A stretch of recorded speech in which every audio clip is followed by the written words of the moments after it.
Salut à tous les amis, j'espère que vous allez bien, que vous avez passé un bon week-end, que vous êtes en forme parce que voilà, on rentre vraiment dans le money time de notre belle vieille Ligue 1, la Ligue des Talents qui va bientôt rendre son verdict. Il reste voilà 2 journées seulement, j'ai envie de dire, donc là on sent qu'on rentre un petit peu plus dans le vif du sujet. Malheureusement, il y a peut-être des équipes qui ont un petit peu tout perdu ce week-end. On pensait que cette course à l'Europe était voilà, engager 6 équipes, finalement ça pourrait être que 5 parce qu'évidemment on va beaucoup revenir sur la défaite de l'Olympique Lyonnais contre Lens à la maison, contre une équipe qui on se disait ils n'avaient plus rien à jouer et finalement ça se transforme en vrai casse-tête pour l'OL avec pas mal d'incertitudes sur l'avenir.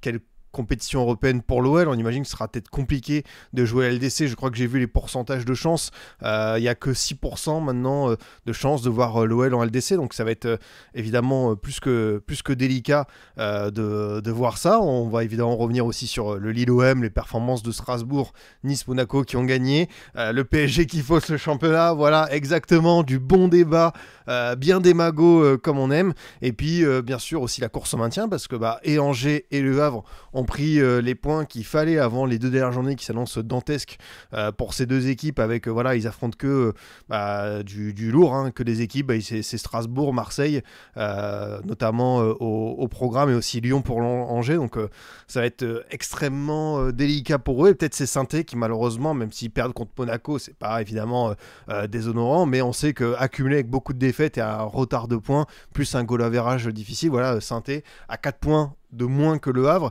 et on se dit que ça peut être évidemment très chaud, donc il faudra faire le job pour eux à Reims et puis à la maison contre Toulouse, mais rien n'est fait, et peut-être que finalement c'est Nantes qui pourrait être le grand perdant. On sait que Nantes a un dernier match à la maison contre Montpellier, mais quand on voit le FC Nantes actuellement, j'ai fait une émission avec Bruce tout à l'heure, je commence à connaître mon Sebru. Et là, moralement, il est au plus bas. Et lui-même l'a dit, normalement, ça devrait le faire. Mais même contre une équipe en vacances qui est déjà en Ligue 2, c'est ça le souci aujourd'hui, c'est que Nantes n'arrive plus à grand-chose. Et quand même un Montpellier qui vient un petit peu en mode, le baroud d'honneur en Ligue 1, ça pourrait ne pas suffire pour le FC Nantes. Donc, ouais, c'est un championnat qui va se tendre un petit peu. On rappelle que voilà, on passe désormais à 2 multiplex, samedi et dimanche. Donc voilà, vous aurez un petit peu le verdict pour tout ça, et comme d'habitude on va revenir sur chaque match, chaque enjeu, parce que c'est vrai que même si le titre en Ligue 1 est joué depuis un petit moment, au moins on sait que pour l'Europe il y a beaucoup d'incertitudes, et on verra un petit peu qui c'est qui sera tout en... Ouais, c'est les deux samedis, ouais, c'est samedi du coup 10 mai et samedi 17 mai, donc ça c'est vraiment ce qui nous attend. En tout cas, j'espère que vous êtes en forme, que votre équipe, voilà, ici, bon, vous savez, un Girondin, ils ont perdu contre les Herbiers, j'ai l'impression qu'on a affronté les Herbiers 50 fois cette saison, on est au plus bas, on ne monteront pas. Bravo d'ailleurs à Saint-Brieuc qui a décroché la montée dans notre poule, parce que c'est mérité, ils ont fait un beau parcours en Coupe de France, seconde partie de saison, boulet de canon, et même avec beaucoup moins de moyens, beaucoup plus un petit peu de, on va dire aussi d'humilité, hein, à certains égards, c'est une équipe qui l'a fait, donc voilà, nous on peut s'en prendre qu'à nous-mêmes, notre cher président qui ne se montre pas forcément tout le temps, mais qui fait des courses automobiles, hein, c'est la particularité de Gérard Lopez, c'est qu'il paye pas ses dettes, que la facture d'électricité n'est pas payée au Portugal, mais on a le temps pour faire du Kimi Raikkonen RP, donc voilà, on se dit que c'est quand même assez fou, et lui il dit non, le club ne sera pas à vendre, hein, monsieur Oliver Kahn, allez voir ailleurs. Par contre, j'ai un plan pour 6 ans pour redresser les Girondins.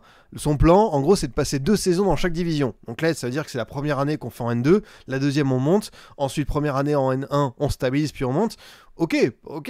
Sauf que bon, au bout d'un moment, je sais pas combien de descentes, tellement de mauvais choix, une masse salariale que t'as continué à avoir des salaires même en N2 qui sont pas possibles, et moi je vous le dis depuis le début, j'ai pas confiance en ce gars-là, et même s'il me dit voilà, on va reprendre le temps de bien faire les choses, non, c'est pas possible d'y arriver avec lui, donc moi il y a vraiment une cassure, même si moi depuis le début je me méfiais de Gérard Lopez, mais bon, c'est les Girondins, je me dis vas-y, j'ai pas envie de mettre, c'est pas que je voulais mettre des œillères, mais je me dis c'est mon club, allez, pourquoi pas même en Ligue 2, et finalement tu te rends compte que ça a toujours été une catastrophe, il n'a pas fait la cure d'austérité qu'il fallait, et là voilà, Bordeaux va se retrouver une deuxième saison de plus en 4ème division. Est-ce que ce sera plus bas, parce qu'on sait qu'il y a encore la DNCG du tribunal, il y a toujours la même rengaine, mais voilà, Malheureusement, c'est compliqué. Du coup, toi, tu me demandes, Papou, où est-ce que tu peux suivre les matchs de N2? Nous, c'était la chance, c'est qu'on avait un partenariat Free Foot TV7, donc c'était sur YouTube. Ça, au moins, c'est l'avantage d'être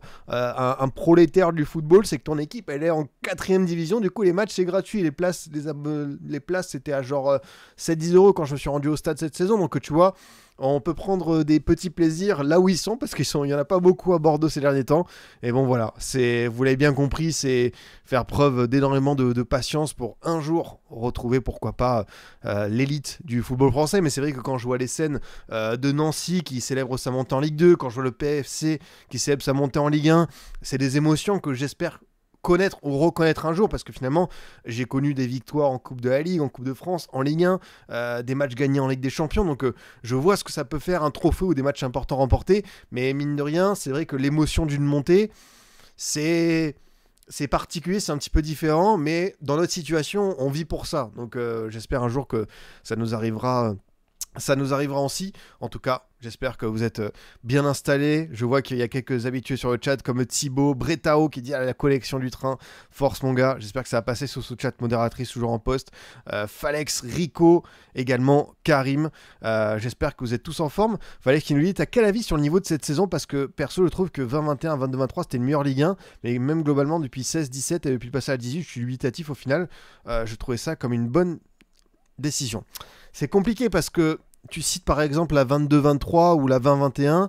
La 20-21, c'est le LOSC qui est champion. La 22-23, c'est aussi Lens qui est pas loin de faire l'exploit contre le PSG. Et je pense que les saisons, on te se souvient bien, c'est celle où tu as des gros. Où tu as une équipe qui va un petit peu chatouiller le PSG, quitte à leur prendre la place. C'est ça où c'est le plus intéressant. Après, là, je trouve que la lutte pour l'Europe, elle est hyper pertinente parce que tu as des équipes habituées. Tu as une grosse surprise avec Strasbourg. Tu as des gros, tu sais pour qui c'est vital avec des champions. Donc tu as beaucoup de stress, de pression, de tension. Au global, je sais pas dans quelle mesure on se souviendra de cette saison. Je pense qu'on se souviendra que ça a été une belle lutte pour l'Europe, mais quand on verra l'écart avec le PSG, c'est quand même le genre de choses. Sur l'instant précis, je pense qu'on a grave kiffé, mais sur le coup, mais oui, je pense que 2017-2018, c'est Monaco, Lyon et l'OM qui visent tous au-dessus de 2 points par match. C'est vrai que faut pas mal regarder la moyenne de points. Et c'est ça qui pour moi compte, c'est que quand tu as beaucoup d'équipes qui sont à 2 points de moyenne au-dessus, c'est quand même un gap pour te signifier, ok, là tu es dans des standards qui sont assez intéressants. Et cette saison, comme l'OM par exemple, est deuxième avec 59 points en 32 journées, t'es pas à 2 points de moyenne, quoi. Et personne ne l'est, hormis le PSG. Donc c'est ça qui est un petit peu regrettable. Mais c'est parce que, est-ce que c'est comme en PL? Est-ce que c'est un championnat qui est devenu plus homogène? Je pense pas forcément, parce qu'il faudra voir sur la durée. Est-ce que des clubs comme Auxerre vont se stabiliser, vont se réveiller? Pareil pour Rennes. Est-ce qu'un promu comme le Paris FC, qui sera un promu pas comme les autres, c'est ça qui va être bien, quoi. Donc vraiment curieux de voir, mais moi je pense qu'au global, si je parle juste de cette saison, pour l'avoir commenté, avoir fait le débrief chaque week-end, j'ai plutôt bien apprécié. J'ai trouvé qu'il y a eu des équipes qui sont un petit peu sorties du lot de manière inhabituelle, comme Strasbourg et Auxerre, et j'ai pris beaucoup de plaisir à les voir. Il y a des joueurs que j'ai adoré commenter tout au long, les individualités parisiennes, Ryan Cherki, Corentin Tolisso, André Santos, Adrien Rabiot, Haraldsson, Evan Guessant. Enfin, il y en a beaucoup qui m'ont plu. Après, voilà, je pense que dans 5-10 ans, on se souviendra quand même qu'il y avait un écart assez considérable de la part du PSG, quoi. Mais à voir. De toute façon, c'est peut-être un tournant. Vous savez, cet été, ce qui va se passer, les droits télé, les nouvelles répartitions à la DNCG qui demandent aux clubs de ne pas mettre dans leur budget les prévisions des droits télé, ça va être la guerre. Ça va être aussi assez particulier pour nos chers clubs français. Mais non, franchement, c'était intéressant quand même. Et puis, il nous reste encore ce débrief, puis 2, et après, on pourra partir en vacances, même si, il restera la Ligue des Champions, il restera d'autres beaux petits projets, donc ne vous en faites pas, je vais pas vous lâcher comme ça en cours de route. Du coup, les amis, comme je vous le disais, on va revoir ensemble tout ce qui s'est passé dans cette journée de Ligue 1, et évidemment, je vais directement afficher le classement, parce que c'est ce qui va nous intéresser le plus. Qu'est-ce qu'elle dit, cette 32e journée? Elle dit que Lyon a perdu gros. Lyon a perdu très très gros, parce que c'est 3 points. en moins par rapport à Strasbourg. Certes, une meilleure différence de but. Donc si par exemple Strasbourg perd la semaine prochaine contre Angers et que l'OL gagne à Monaco, il leur passe devant. Mais c'est pas ce que visait l'OL, une 6ème place. L'OL voulait plutôt aller chercher cette 3ème, 4ème place, le podium, les barrages. Alors ils n'ont pas été loin parce qu'ils ont été souvent coude à coude. Ils ont fait partie de ce gruppetto, pas de ce gruppetto, mais de ce peloton qui a vraiment bien remonté et qui s'est un petit peu talonné, même si Marseille a toujours gardé un petit peu de distance par rapport à toutes ces équipes. Et ouais, c'est très clairement l'OL qui a presque tout perdu. Tu savais qu'il y avait un rythme qui était un petit peu d'enfer. La veille, il y a deux jours avant, Nice avait gagné contre Reims, Monaco avait gagné contre Saint-Étienne, Strasbourg, c'était le fameux match, on se disait, quand tu regardais le calendrier Strasbourg, tu avais Paris, Le Havre, Angers, peut-être que le PSG, même si on savait que c'était entre 2 matchs de Ligue des Champions, finalement, ils l'ont remporté, donc finalement Strasbourg, ils peuvent faire un perfect, et s'ils font un perfect, ils terminent devant l'OL, s'il fait un perfect, ils terminent devant l'OL, et ainsi de suite. Donc vraiment, cette équipe lyonnaise, on la sent un petit peu accablée, on la sent abattue, c'est la fin de beaucoup d'illusions. On sait à quel point la Ligue des Champions était vitale pour John Textor, surtout d'un point de vue financier. Voilà, il voit passer le fameux chèque de 50 millions d'euros au-dessus de sa tête, et là du coup on va voir ce que va décider Ares, ce que va un petit peu projeter l'Eagle Group. Mais c'est vrai que tu as raison, vu l'équipe, c'est honteux de finir 7ème. C'est vrai que l'OL, par rapport aux joueurs, et ce qui est dingue, c'est qu'il y a quand même 2 joueurs de cette équipe de l'OL, alors que tu as le Paris Saint-Germain dans ce championnat, qui pour moi peut figurer dans l'équipe type. Cherki et Tolisso, et même Tagliafico serait pas loin foncièrement, mais l'OL sera sans doute un petit peu plus bas. Et oui, c'est vrai que par rapport aux moyens déployés, par rapport aux ambitions annoncées, c'est chaud. Alors, Lyon risque quoi en n'étant pas dans le top 4? On sait que la DNCG leur a fait de sérieux avertissements. Vous l'avez vu l'hiver dernier, interdiction de recruter, hormis voilà ce qui s'est passé avec Almada. Tu as également, comment ça s'appelle, la menace de relégation Ligue 2. Donc voilà, ça plane toujours au-dessus de leur tête. L'OL a accumulé beaucoup de millions d'euros de dettes. Je vous invite à aller voir certaines vidéos qui ont été faites par Sergio Charlie, par John Le Gun aussi, sur vraiment les comptes de l'OL, pour s'y croire, parce que bon, je pratique ça aussi à Bordeaux avec ce cher Gérard Lopez. Au bout d'un moment, on aimerait faire autre chose que Bercy et le ministère de l'économie et fouiller dans les documents, les PDF et les rapports DNCG des comptes des clubs, mais il s'avère qu'il y a souvent des dingueries, et l'OL, quand bien même, je trouve que cet hiver a fait des efforts pour, tu vois, alléger sa masse salariale avec les départs de Cacré, d'Orban, de beaucoup de joueurs qui finalement pesaient cher dans la balance. Anthony Lopez aussi, même si je crois que l'OL prend encore en charge son salaire.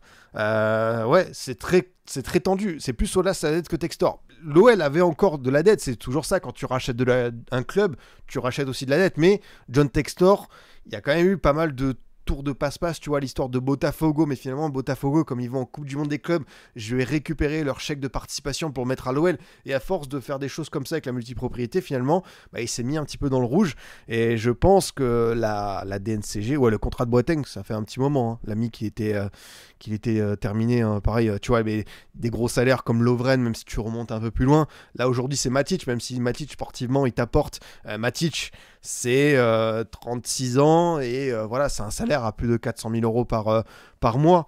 Donc l'OL devait se mettre au vert, ils ont commencé, mais dans les prévisions de l'OL Group, enfin d'Eagle et tout, c'était la qualification avec des champions qui permettait un peu plus de remettre les comptes à l'équilibre. Et là, sans LDC, alors évidemment, ce qui est bien pour l'OL, c'est que tu as des actifs au niveau de tes joueurs. Cherki, ça va être entre 30 et 40 millions d'euros. Fofana, ça peut être un petit peu plus. Après, même si tu vas plus loin, peut-être que tu as d'autres joueurs qui pourraient partir parce que voilà, tu te dis qu'il faut vraiment laisser certains joueurs. Perry, c'est international brésilien, ça a une bonne cote sur le marché des transferts. Tu as Miko Tadze aussi, qui reste un mec qui a quand même un bon ratio temps de jeu but. T'as également 2-3 autres joueurs, tu vois, pourquoi pas faire des bascules. Mais vous savez ce que ça signifie derrière si vous vendez ces meilleurs joueurs. Derrière, l'équipe, elle va être un petit peu décimée. Et bon courage pour aller lutter pour les places européennes l'an prochain sans tous ces éléments-là, quoi. Maitland Nice aussi, quoi. Donc ça va être dantesque. Et oui, si en plus il y a l'interdiction de recrutement qui est pas levée, je ne sais pas comment l'OL va pouvoir s'en sortir. Donc je pense d'abord, on termine la saison. Vraiment, faut d'abord voir où l'OL, parce qu'on a déjà vu des renversements de situation un peu inédits. Bon, là, si l'OL réussit, parce qu'encore une fois, je répète, je vais chercher le truc que disait l'équipe pour vous montrer un petit peu les cas de figure qui mettraient l'OL en LDC, parce qu'évidemment, c'est très intéressant de voir comment est-ce que les Gones pourraient s'en sortir, parce que là, c'est vraiment un espèce de casse-tête innommable. C'est bon, j'ai retrouvé le petit visuel qui est sympa. Du coup, l'OL décroche sa place en C1. L'OL l'emporte face à Monaco-Angers et 3 équipes qui le précèdent perdent au moins un match chacune. Donc ça veut dire que Lille perd soit Brest, soit Reims. Nice, Strasbourg, je sais que c'est Angers et Le Havre. Et Nice, il y a Rennes et il y a Brest. Ok. En vrai, franchement, le calendrier de Nice, tu vois, Rennes et Brest, même si c'est en vacances, c'est des équipes qui peuvent te poser soucis, pas pourquoi pas. Mais ça voudrait vraiment dire que tu vois, tu as un gros alignement des planètes. Sinon, l'OL l'emporte face à Monaco et Angers. 2 des équipes parmi Strasbourg, Lille et Nice, au moins un match. Et Monaco ne fait pas mieux que match nul à Lens. Donc ça signifierait que l'OL prend 6 points et Monaco n'en prend que 5. Monaco n'en prend qu'un. Et l'OM perd au Havre puis contre Rennes, ou alors ne prend qu'un point contre ses adversaires et l'OL rattrape sa différence de but. Ouais. Franchement, on en a vu des trucs un petit peu... tu sais, vous savez, c'est comme les trucs genre, Bordeaux maintenu s'il gagne. C'est comme quand il y a eu le fameux match contre Rodez, quoi. Metz perd par 3 buts d'écart contre Bastia et Bordeaux bat 5 buts Rodez. Bon, déjà, ils ont mis un but, après le match a été annulé, on a perdu sur tapis vert. Donc, waouh, rideau. Donc, là, à ce niveau-là, je pense qu'on peut faire une belle croix. En vrai, c'était vraiment le match parce que si l'OL. On rappelle que si l'OL battait Lens, ils étaient à 57 et 19 et ils pouvaient même être 4e à la différence de but, même c'était sûr, enfin 21, donc ouais, je pense qu'ils auraient été, c'est ouf. Et s'ils battaient Monaco, ils avaient leur destin entre leurs pieds, ils étaient 3e. C'est ça qui peut rendre fou, c'est que l'OL n'avait besoin que de lui-même pour aller en Ligue des Champions. Il gagnait ses 3 derniers matchs, il y était. Il a perdu le premier, et là, c'est le château de cartes qui s'écroule. Et c'est là où tu te rends compte que c'est chaud, quoi. Le Havre peut sauver l'OL en tapant Marseille-Strasbourg. Franchement, si le Havre fait 6 sur 6, déjà le Havre, qu'ils réussissent à aller prendre des points contre Monaco, gagner à Lille, battre Auxerre chez eux, alors que c'est une très très belle équipe, pourquoi pas? Franchement, le Havre en mode mission, maintien et tout, c'est chaud, quoi. C'est chaud, mais ouais, désolé mon bon Babidax, mais prépare-toi soit à suivre les matchs. Bon, le jeudi, t'es habitué, mais là, ce sera plutôt le jeudi avec l'autre compétition, la Pipion League, avec le fond vert des déplacements à Djou Gardens, au Legia Varsovie, au FC Noah, ou contre les Bohemians en Irlande. Mais ça, c'est le cas où ça se passe bien pour l'OL, quoi. Donc, ça se passe bien pour l'OL. Et c'est vrai que j'en discutais avec Braque, dans les scénarios les plus fous où l'OL est rétrogradé, la victoire de Lens contre Lyon, elle peut avoir une grosse incidence, parce que si jamais on imagine que on fait reculer et tout, si l'OL va en Ligue 2, est-ce que l'UEFA vont les autoriser à participer à une compétition européenne? Ça, c'est pas sûr. Et par contre, ce sera un cas assez rare, unique. Enfin, j'ai pas souvenir d'avoir vu ça. Une équipe qui avait gagné une place en Coupe d'Europe, qui va en Ligue 2 et qui perd son slot en compétition européenne. Et du coup, on aurait le RC Lens, 8e, qui pourrait passer ça, quoi. Après, c'est vrai que ça, c'est le cas où Lyon descend administrativement et Reims remporte la Coupe de France, quoi. Si ça arrivait en 2000, je crois. Ah, ça, c'est intéressant. C'est vrai que Saint-Etienne avait été relégué à un moment donné. Enfin, pas relégué, mais il y a eu une histoire comme ça. Ça, c'est Nantes qui a gagné la coupe. Voilà, je l'ai pas. Est-ce que c'est peut-être l'année suivante qu'on avait eu ça? Moi, j'ai pas rétrogradation. Non, par contre, c'est Strasbourg. Strasbourg, c'est ça, regarde. Strasbourg, ils étaient en coupe UEFA. Ils étaient 18e. Ça, c'est des fois des scénarios comme ça qui font rire. Mais après, moi, j'aime beaucoup j'aime beaucoup, c'est pareil, hein, dans mes trucs d'affection un peu bizarres, j'aime beaucoup les équipes qui sont en Ligue 2, qui sont reléguées ou qui gagnent la coupe alors qu'ils sont en Ligue 2 et qui vont en Coupe d'Europe. On a évidemment Guignon, on avait eu, souvenez-vous, Lorient quand ils avaient remporté la Coupe de France contre Bastia en 2002. On avait eu également Guingamp quand ils avaient tapé Rennes, je ne sais combien de fois en finale, et qu'ils y étaient allés. Et aussi, on avait eu Wigan également, qu'il avait fait il y a quelques temps. Donc des fois, il y a des histoires comme ça qui sortent un petit peu du lot. Et par exemple, ça pourrait être le cas de Reims, parce que très clairement, la finale de la Coupe de France, elle n'est pas encore jouée, mais on aurait peut-être un monde où Reims serait vainqueur de coupe, mais 16e, 17e. D'ailleurs, je crois qu'au niveau des barrages, si Reims n'assure pas sa place, ça pourrait être un peu plus compliqué. Ouais, Birmingham City, c'est vrai que ça me disait quelque chose. Birmingham City, où je crois d'ailleurs qu'il y avait un certain Chris Wood qui était là-bas, l'attaquant de Nottingham. Donc voilà, tout se rejoint. Du coup, que dire de ce Lyon-Lens, puisqu'on a commencé un petit peu à aller dessus, les amis. Évidemment, c'est le match, tu le refais 9 fois sur 10, tu le gagnes. Mais après, les stats, voilà, 4 tirs cadrés seulement, 18 tirs.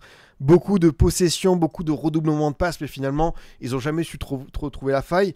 Bien sûr, je sais qu'il y a des situations d'arbitrage, qu'il y a la main de Djoumaba, on a vu celle d'Abdoulaye Ndiaye avec Brest, c'était peut-être pas le même cas de figure, mais d'une semaine à l'autre, la tendance, elle peut un petit peu varier, donc je peux comprendre qu'il y a une frustration, mais après, tu peux pas t'arrêter juste à des trucs d'arbitrage. Et voilà, Lens a très bien joué son coup en mettant un bon bus, a très bien défendu. Je l'ai dit, j'ai adoré la performance de Medina. Medina, pour moi, c'est un petit peu une anomalie entre guillemets, qui soit encore à Lens, même si je respecte beaucoup Lens, le projet, mais c'est un joueur que je trouve vraiment très compétent, très fort, une palette assez complète, notamment au niveau de la relance. Il a toujours un petit peu cette agressivité négative, où il va récolter des cartons, forcément, ça avait presque coûté la qualif en Conference League avec le match contre le Panathinaikos où Lens s'en sort très bien à l'aller, puis il prend un carton rouge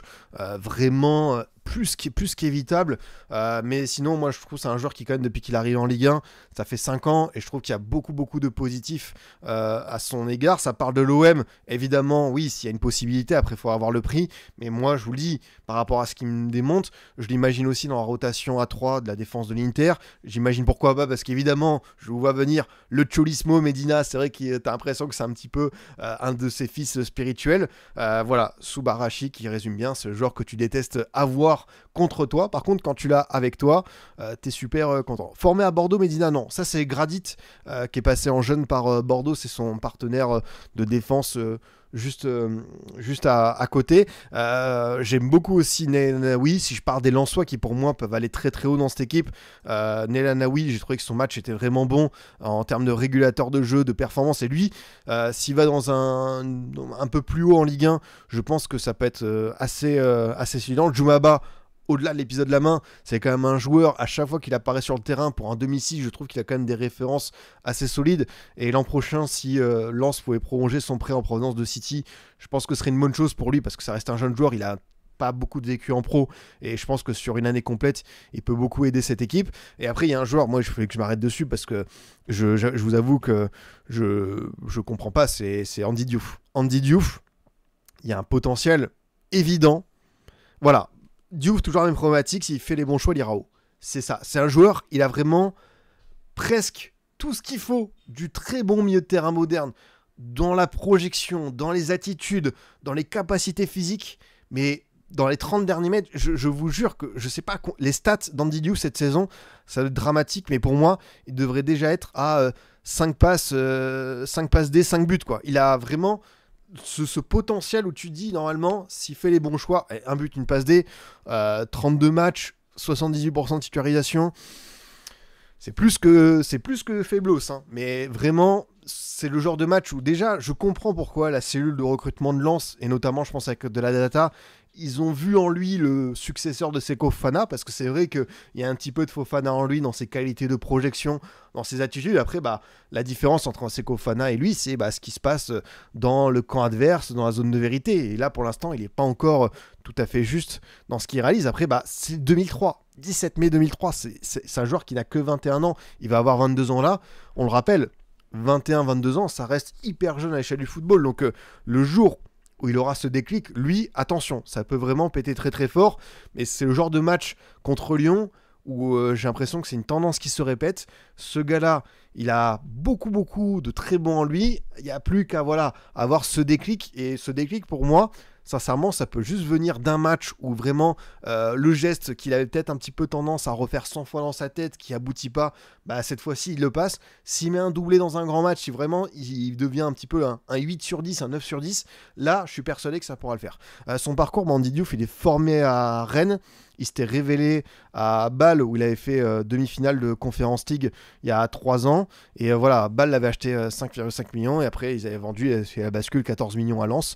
Donc voilà, mais ouais, formé même. Il est passé en jeune par le PSG, c'est vrai aussi, par l'ACBB Boulogne-Billancourt. Et après, il avait fait pas mal de jeux. Mais moi, je l'avais vu en équipe de France de jeunes. Et pareil, il m'avait fait une très belle impression, quoi. Franchement, il a beaucoup de qualité. C'est le genre de match où je me dis, mais vas-y Andy, il y a plus qu'à. Il y a plus qu'à. Donc j'espère pour lui qu'il aura enfin ce petit truc pour basculer du bon côté. Sinon, que vous dire sur l'OL, j'en ai déjà parlé dans hors-jeu, mais Moussa Niakhaté, malheureusement, et même Lucas Perry, l'ensemble de la défense lensoise, quelqu'un a parlé de problèmes dans les deux surfaces. Oui, Andy Diouf, il avait éliminé Nice en conférence Ligue avec Bâle. Bien vu, c'était exactement ça. Ce que je voulais vous dire, c'est que la défense lyonnaise, autant l'attaque, j'ai l'impression qu'il y a toujours eu des garanties, autant cette défense, l'attitude sur le but de Zahouri, pareil, Zahouri, exceptionnelle l'entrée. Il y a ce contre où il oublie de décaler Machado, il fait peut-être le pire choix possible, et tu dis mais qu'est-ce qui se passe, mais vraiment, et même les entrants au global côté Lensois, je me disais mais c'est pas possible, et après Zahouri, 5 minutes après, il décide d'envoyer peut-être l'un des plus beaux buts de la saison. Ça c'est franchement formidable. Donc voilà, les aléas, comme quoi c'est un sport, on ne cesse de se le répéter les amis, mais ça peut aller très très vite. Et oui, évidemment, l'OL a été trop tendre. Mata qui monte pas dessus. Enfin, ils sont trois à le regarder. Mais vraiment, l'image arrêtée, si tu fais vraiment demi-seconde par demi-seconde, tu te dis, mais c'est pas possible, les gars. Enfin, faut y aller. Il y a un truc d'envie. Bon, après, je pense que vous avez tous vu la réaction d'OL TV. Oui, c'est vrai que quand tu prends ce but à la maison dans un match décisif, là, tu te dis, bon, déjà, c'est la réaction naturelle qui parle. Et puis après, tu te sens maudit, quoi. Mais c'était le match où il fallait au moins ne pas perdre, et même avec un match nul, c'était une mauvaise opération parce que tu restais 7ème. L'OL savait que tout le monde avait gagné, qu'il y avait un Lille-Marseille, et que si tu prenais une victoire, tu passais devant pas mal d'équipes, et voilà, ils peuvent s'en prendre qu'à eux-mêmes.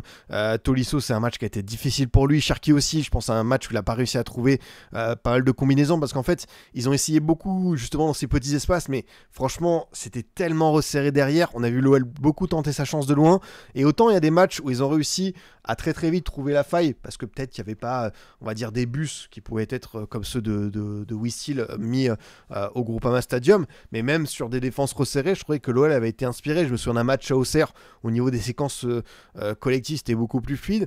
Est-ce que finalement, quelqu'un qu'on a beaucoup critiqué comme Lacazette, est-ce que c'était pas le genre de match où ça manque un petit peu pour proposer autre chose dans la surface que ces redoublements, tout ça?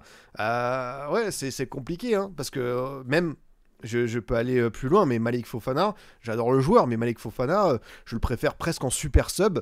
Allez, la fusée, tu rentres à la 60e, 65e, tu nous mets le feu, et peut-être, ouais, Fofana, s'il y avait un Lacazette, ça aurait pu lui servir de point d'ancrage et tout. Après, Fofana, face à une équipe vraiment très très basse comme ça sur le terrain, ouais, ça, c'est une stat, Vion, il a raison de le dire, 75 ballons touchés dans la surface pour aller contre Lens, c'est un record depuis qu'Opta collecte des données en Ligue 1 depuis 2006. C'est 75 ballons touchés dans la surface. La moyenne, je sais pas trop la situer, mais pour avoir regardé pas mal de matchs de Ligue 1 et même en avoir commenté, je sais qu'une équipe qui domine, ça se situe aux alentours de 40, quoi. Une équipe qui fait un très bon match avec une quarantaine de ballons dans la surface adverse. 75, et surtout 75 avec cette production offensive-là, à savoir 18 tirs, 4 cadrés. Ça signifie qu'ils ont vraiment cherché à quasiment rentrer dans la cage avec le ballon, quoi. Donc ouais, c'est chaud. Comment tu veux vendre la Ligue 1 quand une équipe 8ème joue en mettant un bus comme si joue au maintien? C'est vrai que le match de Lens, j'ai vu beaucoup de critiques là-dessus, c'est dur, c'est dur, hein, bien sûr, là-dessus. Après, il faut prendre un contexte. Lens sortait d'une défaite 4-0 à la maison contre Auxerre, où la défense, bah, pour le coup, c'est pas de bol pour l'OL, mais une semaine avant, c'était vraiment Moïse qui ouvre la mer Rouge et allez-y, passez dessus. Donc je pense que Wissel, après ce 4-0, il a dit non, c'est fini les bêtises, surtout que Lens est une des meilleures défenses de Ligue 1, ils nous ont pas habitués à ça, parce que Lens, même avec ce 4-0, ils sont à 38 buts pris. Donc ils ont pris moins de buts que l'OL, Strasbourg, Marseille, Nice. Tu vois, c'est quand même une belle stat pour eux. Donc ouais, je pense qu'ils étaient venus en mode, bah malheureusement, ce match-là, désolé les gars, mais ça va être Fornox. On ferme la double tour et puis la clé, on la jette dans le Rhône, quoi. Et bon courage pour aller la trouver. Donc moi, je peux comprendre que ce soit frustrant pour un Lyonnais de tomber sur un Lens qui vraiment arrive pour Park the Bus. Mais côté Lensois, il y a un petit contexte. Après, toi, tu dis que Will Steele va partir, il limite les dégâts. Moi, je pense que Lens, justement, ils ont déjà vendu beaucoup de joueurs l'hiver dernier, les Samba, les Danso, les Kuzanov, qu'ils ont déjà commencé à préparer le terrain vis-à-vis des droits télé. On sait aussi que ça parle d'une revente du club, l'achat de Bollard pour mettre le club dans les meilleures dispositions. Donc moi, je suis pas sûr que Will Steele parte dès cet été. Je pense que Lens s'est préparé à faire un mercato d'ajustement et aura les fonds pour le faire, quand d'autres vont être un petit peu dans la dèche niveau finance. Donc moi, en vrai, j'ai envie de voir une deuxième année de Lens sous Wissel. Je trouve qu'il y a quand même eu des choses intéressantes. Après, au global, ouais, c'est quand même un petit peu décevant parce qu'ils auraient peut-être pu aller chercher mieux. Mais voilà, moi je me dis que ça va être... Ouais, il n'a pas eu une première année facile. Je pense qu'il y a des joueurs qui devaient partir, qui sont restés, mais finalement, est-ce qu'ils étaient concernés? Puis finalement, ils sont partis l'hiver. Ouais, c'est chaud, quoi. C'est tellement cruel parce que tu es dans une course acharnée pour LDC, tu devais jouer un adversaire direct dimanche. Là, cette défaite remet tout en cause toute la saison. Ouais, je sais pas. Pour l'OL, est-ce que c'est cette défaite? Est-ce que c'est la fameuse semaine tournant Manchester-Saint-Etienne? Parce que juste après Saint-Etienne, tu te retapes bien. Tu as ce match contre Rennes que tu gagnes 4-1. Que tu as un magnifique spectacle, qu'offensivement ça tourne bien. Donc finalement, on pensait que cette blessure de Old Trafford et du derby a été effacée. Et finalement, peut-être qu'elle s'est rouverte avec ce match-là. Mais au global, évidemment, ce sont des tournants. Mais il faut prendre l'ensemble de la saison avec des matchs qui n'ont pas fonctionné.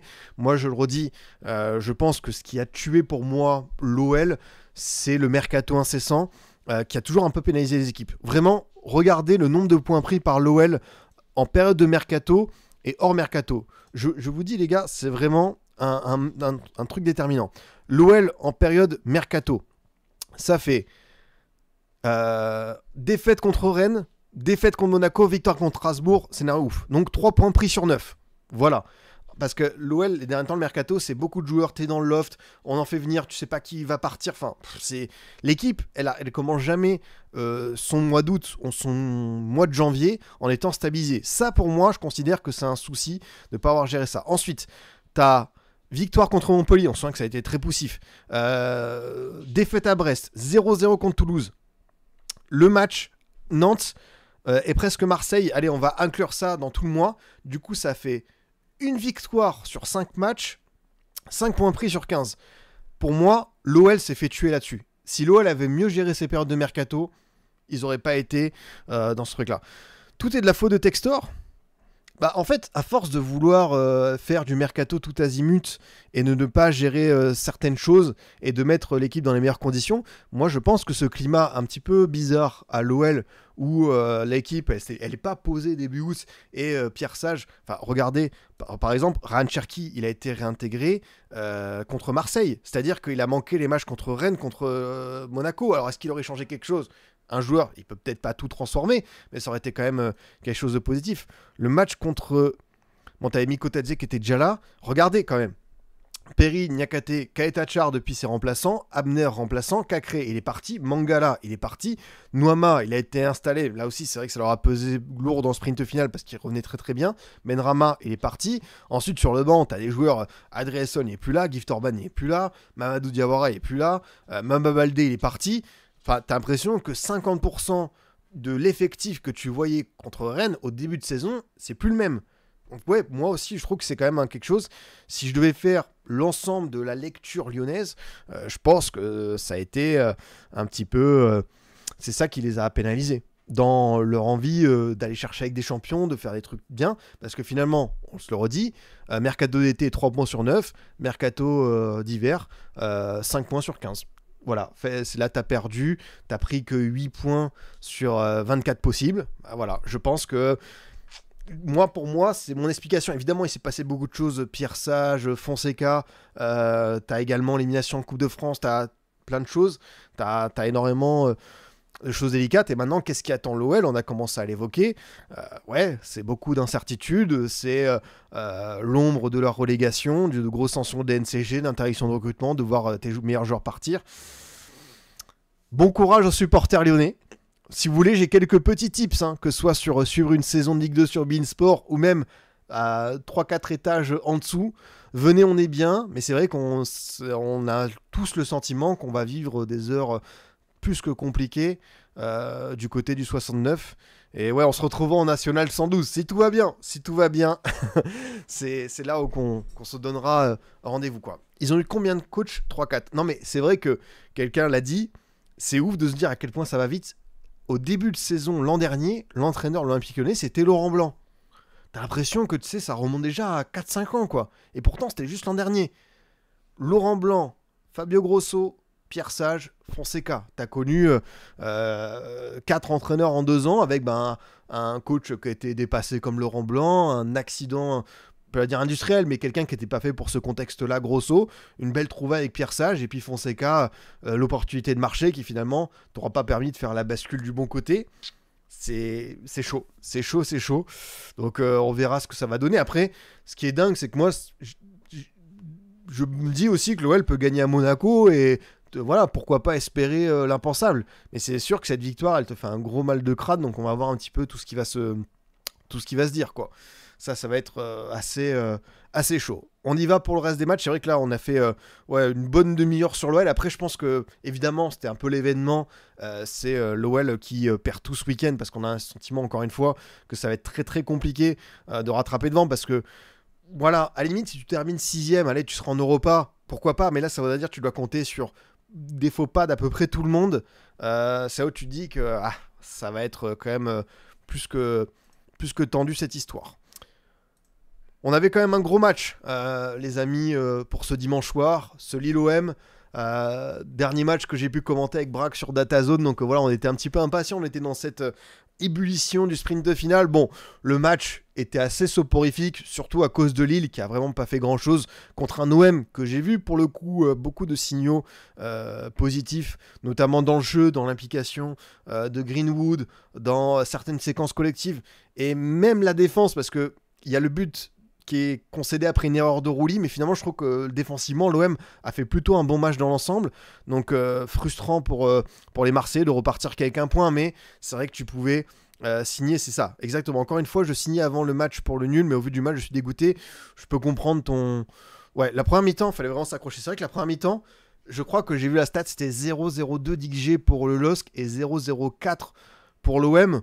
Autant vous dire que c'est une production offensive digne voilà, des pires heures d'Alaves Retafe en Liga, quoi. C'est vraiment le match où on voulait pas... en fait, on voulait pas se découvrir, surtout le côté lillois. Du côté de l'OM, il y avait une certaine prudence, mais tu avais quand même, je trouve, des séquences intéressantes. L'OM a eu plus de volonté, a une domination, n'a pas eu une farandole d'occasion et a quand même buté à 2-3 reprises sur le cas Chevalier, qui a été hyper vigilant, et c'est ça aussi, je pense, la plus-value d'une équipe comme le LOSC qui se retrouve pleinement embarqué dans ce sprint final, c'est d'avoir des tauliers, c'est d'avoir l'un des meilleurs gardiens de Ligue 1 pour te sortir les 2-3 arrêts qu'il faut quand t'es pas hyper sollicité, parce que ouais, ça fait 6 tirs cadrés, le but de Gouiri il peut pas grand chose, mais sinon t'as évidemment quelques arrêts où tu sauves ton équipe. Benjamin André, que j'ai trouvé excellent, et c'est vraiment un joueur plus que de l'ombre, c'est vraiment un mec qui, en termes de récupération, de tacle, même de projection vers l'avant, il te récupère pas mal de fautes. Benjamin André, à 34 ans, c'est le meilleur joueur du LOSC, quoi. Enfin, c'est ouf. Et pourtant, je trouve qu'il y a des joueurs soit de talent, soit qui sont en passe de devenir des très bons joueurs. Je pense notamment à Mathias Fernandes-Pardo, qui pour moi a beaucoup de qualité, mais Benjamin André, encore hier sur le terrain, en termes de joueur de champ, c'est celui qui t'impulse quelque chose à Lille. Et lui, il était à 100%, et d'autres étaient à 40, 50. C'est là où j'ai été un petit peu surpris de l'attitude du LOSC. Je pense qu'il y avait tellement la peur de la défaite et de se dire que Lille pourrait se retrouver 6e avec un désavantage par rapport à ses concurrents, que ça leur a beaucoup pesé dans leur tête. Et pourtant je trouve que la compo lilloise, alors oui c'est vrai qu'il y a beaucoup d'absents, quelqu'un a dit, sans Zegrova c'est plus la même équipe. C'est vrai que Lille, je rappellerai toujours que même si on est un petit peu déçu du spectacle proposé, du contenu depuis quelques mois, quelques semaines, c'est une équipe qui a quand même perdu Thiago Santos, Zegrova, qui n'avait pas diaquité sur ce match. T'enlèves Zegrova et Thiago Santos, c'est comme si à l'OM t'enlevais Murillo et un Luis Enrique, tu vois. C'est quand même deux joueurs essentiels pour De Zerbi, Thiago Santos et Zegrova. T'inquiète pas que le père Genesio, s'il pouvait avoir ce côté droit-là, il s'en priverait pas. Donc je pense qu'un Zegrova, tu vois, lui, t'aura apporté un peu plus de folie. Lui, c'est pas un joueur que tu peux trop brider. C'est vrai que ça l'a manqué au global dans ce match. Après, oui, c'est vrai, Lille a aussi joué plus de matchs. Je pense que t'as de la fatigue physique, de la fatigue mentale. Tu dois en plus repartir dans un sprint final. T'as déjà fait un sprint final en Ligue des Champions. Enfin, je pense que ça commence à peser, mais on peut mettre ça dans la balance, mais de l'autre côté de la balance, je vais quand même te dire que à la maison, dans un stade qui est bien rempli, proposer ça contre un adversaire direct, c'est pas suffisant pour moi. T'as quand même, je pense, le matériel pour avoir un peu plus de jeu, un peu plus de combinaison, sortir un peu plus loin. Et pourtant, je trouvais que le pressing, au moins le pressing lillois était bien. Parce que il y a eu 2-3 séquences, ils ont récupéré des ballons dans les pieds de Benasser. La séquence du but de Rouli, ça vient aussi d'un bon positionnement de la surface. Donc dans l'attitude défensive, le LOSC pour moi a été assez irréprochable. Par contre, balle au pied, j'en attendais plus, surtout que ça fait pas mal de matchs où c'est poussif au global. Mais voilà, je me dis que quand même l'essentiel est là pour le LOSC avec ce match nul. S'il tape Brest et comment ça s'appelle, c'est qui reste après, c'est Reims de mémoire. Normalement, tu seras pas loin. Après, il faut voir avec Nice et Strasbourg, mais c'est vrai que dans ce sprint final, c'est la différence de but qui peut aussi compter, quoi.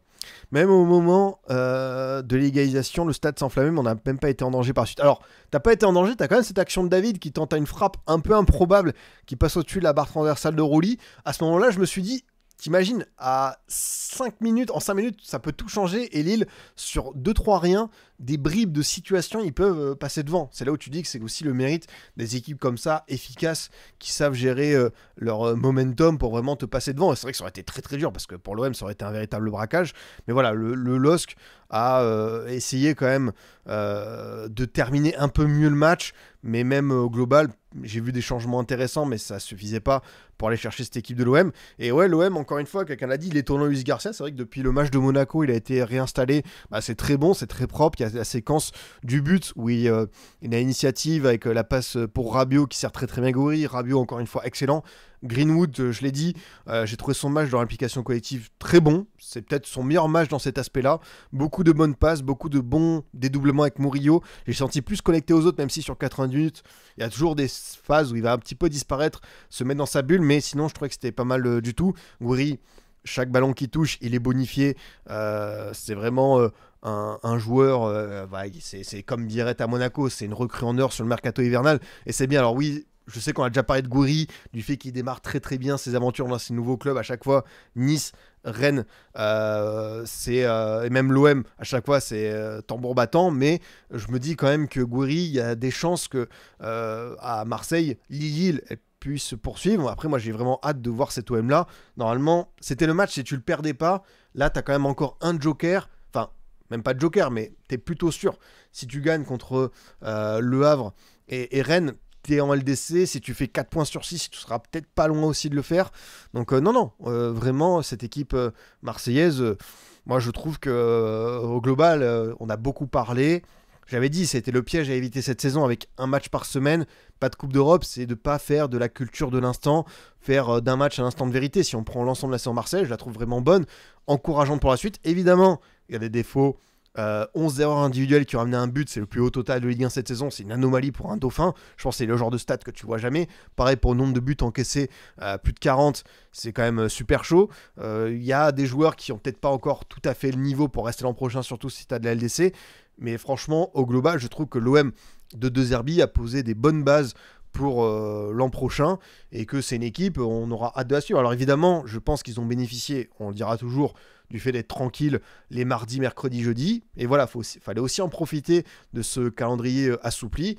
Ils l'ont fait au global, on est passé par quelques tempêtes, la défaite contre Auxerre, les polémiques d'arbitrage, tout ça, certains matchs qui n'ont pas bien tourné. Mais voilà, c'est une équipe, on a envie de voir comment elle va se renforcer, comment elle va gérer justement passer de 34 matchs à une cinquantaine de matchs, voir un petit peu les joueurs. Justement, je pense que vous avez vu l'information Mercato qui est sortie aujourd'hui, l'OM serait sur Angel Gomez de Lille, international anglais. C'est vrai que lui, qu'il a plutôt disparu au LOSC parce qu'il n'a pas prolongé, il a été mis au placard, et même au niveau de l'investissement, on a senti que vraiment ça baissait de manière assez prononcée. Il y a des clubs anglais aussi qui sont sur lui, parce qu'évidemment, international anglais, c'est un joueur qui lui aussi a peut-être envie de découvrir la PL.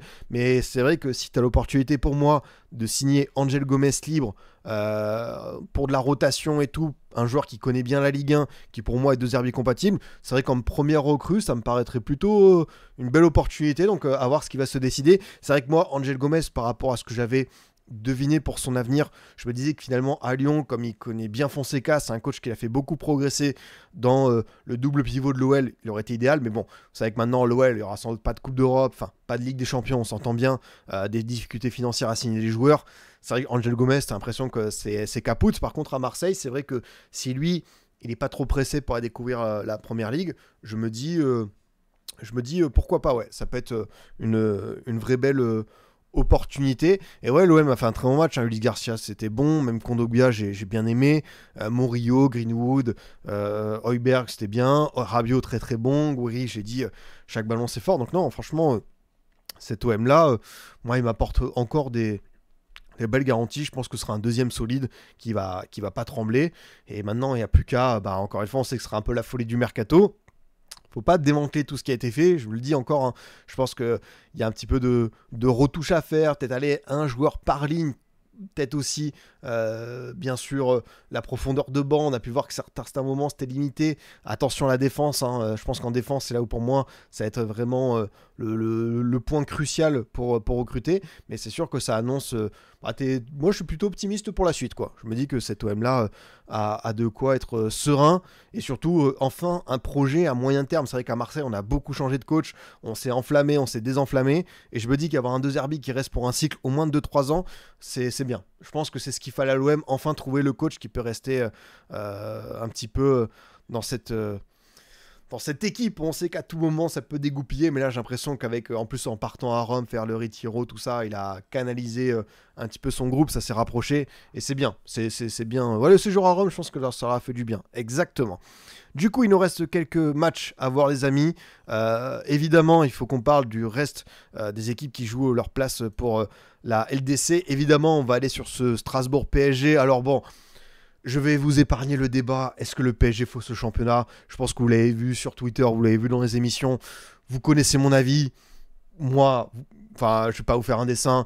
Le PSG a gagné le droit à ce luxe de pouvoir faire tourner, se préserver pour la Ligue des Champions. Si c'était d'autres équipes qui étaient à leur place, ils l'auraient fait. Donc aucun scandale. En plus, on a pu voir les contenus contre Nice, où si tu fausses le championnat, franchement, t'as 12 tirs arrêtés par Boulka.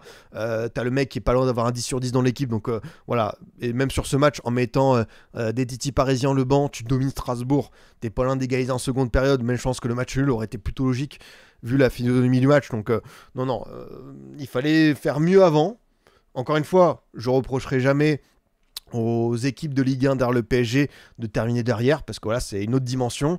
Je regretterai toujours qu'il y ait 20 points d'écart. Je pense que ça peut être un écart un peu plus resserré, mais voilà, encore une fois, c'est pas de la faute du PSG s'il y a des équipes qui perdent des matchs contre Auxerre, qui font n'importe quoi sur des mercatos, qui perdent des points à la maison contre Nantes. Enfin voilà, on peut toujours trouver 1001 scénarios qui ont échappé à d'autres équipes de Ligue 1.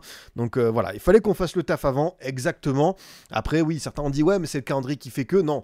Personne ne pouvait prévoir que Strasbourg, à ce moment de la saison, serait en pôle pour l'Europe. Après, oui, est-ce qu'il ne faudrait pas mettre un OM-PSG à la fin du championnat? Après, ce sont les diffuseurs qui imposent de mettre OM-PSG à chaque fois au milieu de la première partie de saison, seconde partie de saison, parce que ce sont pour eux des moments clés qui pensent qu'ils vont faire les meilleures audiences. Donc, vous savez comment ça marche chez calendrier. Mais voilà, je pense qu'il faut arrêter de se plaindre et plutôt regarder sa propre réalité. C'est vrai que Strasbourg va regretter le corner contre Nice, 2 points de plus, ça ferait du bien, 2 points de plus, je pense qu'ils y seraient. Après, c'est vrai que tu peux regretter beaucoup de choses, mais au final, sur la seconde partie de saison, c'est la meilleure équipe de Ligue 1.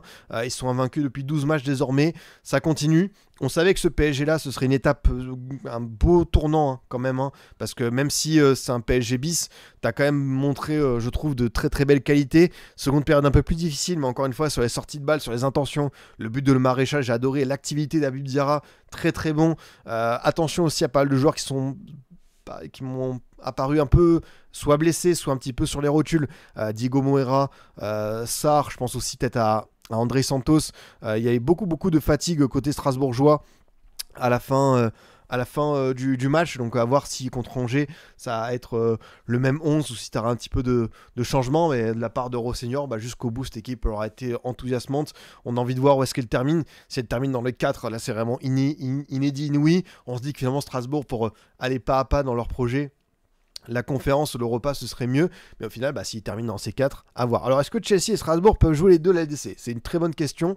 On l'a souvent dit par rapport à certains arrangements. Red Bull avec Salzbourg et Leipzig, ils ont réussi à faire 2 entités, Red Bull Salzbourg, Rasenball Sport Leipzig. City et Gérone, ils ont réussi à faire quelque chose de différent. Toulouse et Milan avec Redbird, ils ont réussi à séparer. Ineos avec Nice et Manchester United, ils ont aussi trouvé la faille. Donc à chaque fois, avec l'UEFA, il n'y a qu'à passer un bon coup de fil, il n'y a qu'à changer une signature sur un document. Et t'en fais pas que ça peut également faire des changements. L'équipe a bien changé aussi depuis le début de saison. C'est vrai que c'est intéressant de revoir peut-être le 11 de Strasbourg sur les premiers matchs, voir un petit peu c'est qui les joueurs. Je pense que tu avais quelques noms, mais c'est vrai que là tu n'avais pas encore peut-être un Valentine Barco, un Le Maréchal. On a aussi peut-être Mamadou Sarr qui a percé un petit peu tard. Donc le premier match de saison, c'était Montpellier-Strasbourg, un partout. Voilà, rare que Montpellier prenne un point, donc on va être dessus. Donc Johnson, Petrovic n'était pas encore arrivé, non. Gueladoué, oui. Seydouso, il est parti à Nantes. Abakar Silla, il est remplaçant. Willet, il est pas reparti, lui. Willet, il est parti à Watford, donc lui aussi, il a un petit peu disparu. Doucouré titulaire. Mwanga, il est parti au Havre. Bakwa titulaire. C'est vrai que l'équipe, c'est pas bête. L'équipe, elle a vraiment changé. Au début de saison, tu avais Emega, Diarra, Bakwa, Gueladoué, Doucouré. 5 sur 6. C'est quand même la preuve aussi que ça a pas mal changé côté strasbourgeois, quoi. Est-ce qu'il pourrait jouer à la Méno? Alors, c'est comme, vous le savez, pour le LOSC Pierre Mauroy l'an dernier, quand il y avait les JO qui étaient organisés là-bas, ils allaient jouer à Valenciennes. Il y a un monde où le tour préliminaire de Ligue des Champions de Strasbourg, normalement, la Méno pourrait être prête pour les matchs de groupe, mais si c'est des matchs de qualification, le match de barrage pourrait se jouer à Fribourg, de ce que j'ai entendu. Donc voilà, j'espère que ça a apporté une petite réponse, mais c'est vrai que l'équipe elle a beaucoup changé. Après, Rosseignor, c'est aussi quelqu'un qui découvrait la Ligue 1, il a un petit peu tâtonné, c'est pour ça que Strasbourg, classement, phase retour Ligue 1. Hop. Classement annuel 2025. Donc là, on l'a. C'est ça, Strasbourg 40. 40 en 17 matchs. Ça fait c'est 40 en 5. 40 points sur 51 possibles. 40 points sur 51 possibles. La stat, en vrai, elle est démentielle. La stat, elle est juste bluffante. C'est... Waouh. Franchement, c'est hyper costaud. Vraiment, chapeau à eux. Et ouais, tu peux voir que finalement, bon, t'as les 6 équipes qui sont là, mais finalement, c'est Monaco qui a le plus perdu de terrain. Monaco, ils sont qu'à 8 victoires sur 16 matchs. Après, c'est vrai que t'avais eu le PSG Monaco qui s'était joué en décembre, donc même celui-ci, il l'avait pas remporté. C'est vrai que la phase retour de Monaco, elle aurait été quand même bien compliquée, quoi. C'est vrai que là, tu te rends compte que c'était dur. Et après, c'est vrai qu'ils avaient perdu lors du premier match contre Habib Bey. T'as Nice qui a eu un beau rythme. Marseille qui a un petit peu reculé finalement. Nice, Monaco, ça se tient en 5 points. Donc tu vois, c'est un rythme qui peut s'entendre. Par contre, c'est Strasbourg, vraiment, la perf, elle est wow. Juste incroyable. Vraiment, c'est vrai que ça peut mettre en valeur ça. Et non, franchement, on se le redit, c'est une équipe avec beaucoup de potentiel, de jeunesse, capable d'aller assez loin. On est tous un petit peu dans l'expectative, l'attente de ce qui va se faire cet été. quels joueurs vont partir de la part de Bluko, qui va renforcer. Est-ce que Petrovic, est-ce que André Santos, est-ce que Sarr vont rester, est-ce que Kendry Paez sera pleinement strasbourgeois, parce que je sais qu'il a déjà fait des entraînements, qui va arriver, qui va partir, c'est une grosse interrogation. Mais c'est vrai que si du côté de Bluko, on pouvait être un petit peu, se mettre autour d'une table et se dire que quand même ce groupe de joueurs, il a très bien progressé, performé ensemble, et qu'on les laissait encore une saison faire leur Coupe d'Europe, leur épopée européenne, je me dis que ce serait quand même assez kiffant. Après on sait qu'il y a quelques impératifs financiers, que tu as peut-être des offres cet été qui vont arriver pour certains joueurs impossible à refuser parce que ils sont au max de leur valeur marchande, ils sont jeunes et tu sais pas, une blessure, un coup de moins bien et tu te dis que il faut le vendre à ce niveau-là. Ouais, c'est vrai que je me dis que Doucouré, ça fait pas mal de temps, lui aussi Doucouré, il y a un gros potentiel, enfin vraiment le mec il peut jouer latéral, il peut jouer défense, il peut jouer 6, 8, c'est assez fort. Donc il y a beaucoup de jeunes potentiels. Est-ce qu'il y a des joueurs qui sont prêts pour Chelsea? Ça aussi c'est une autre question. Est-ce que, comme le dit Loup-Garou, est-ce que finalement c'est pour aller cirer le banc à Chelsea? Est-ce que c'est plus intéressant sportivement?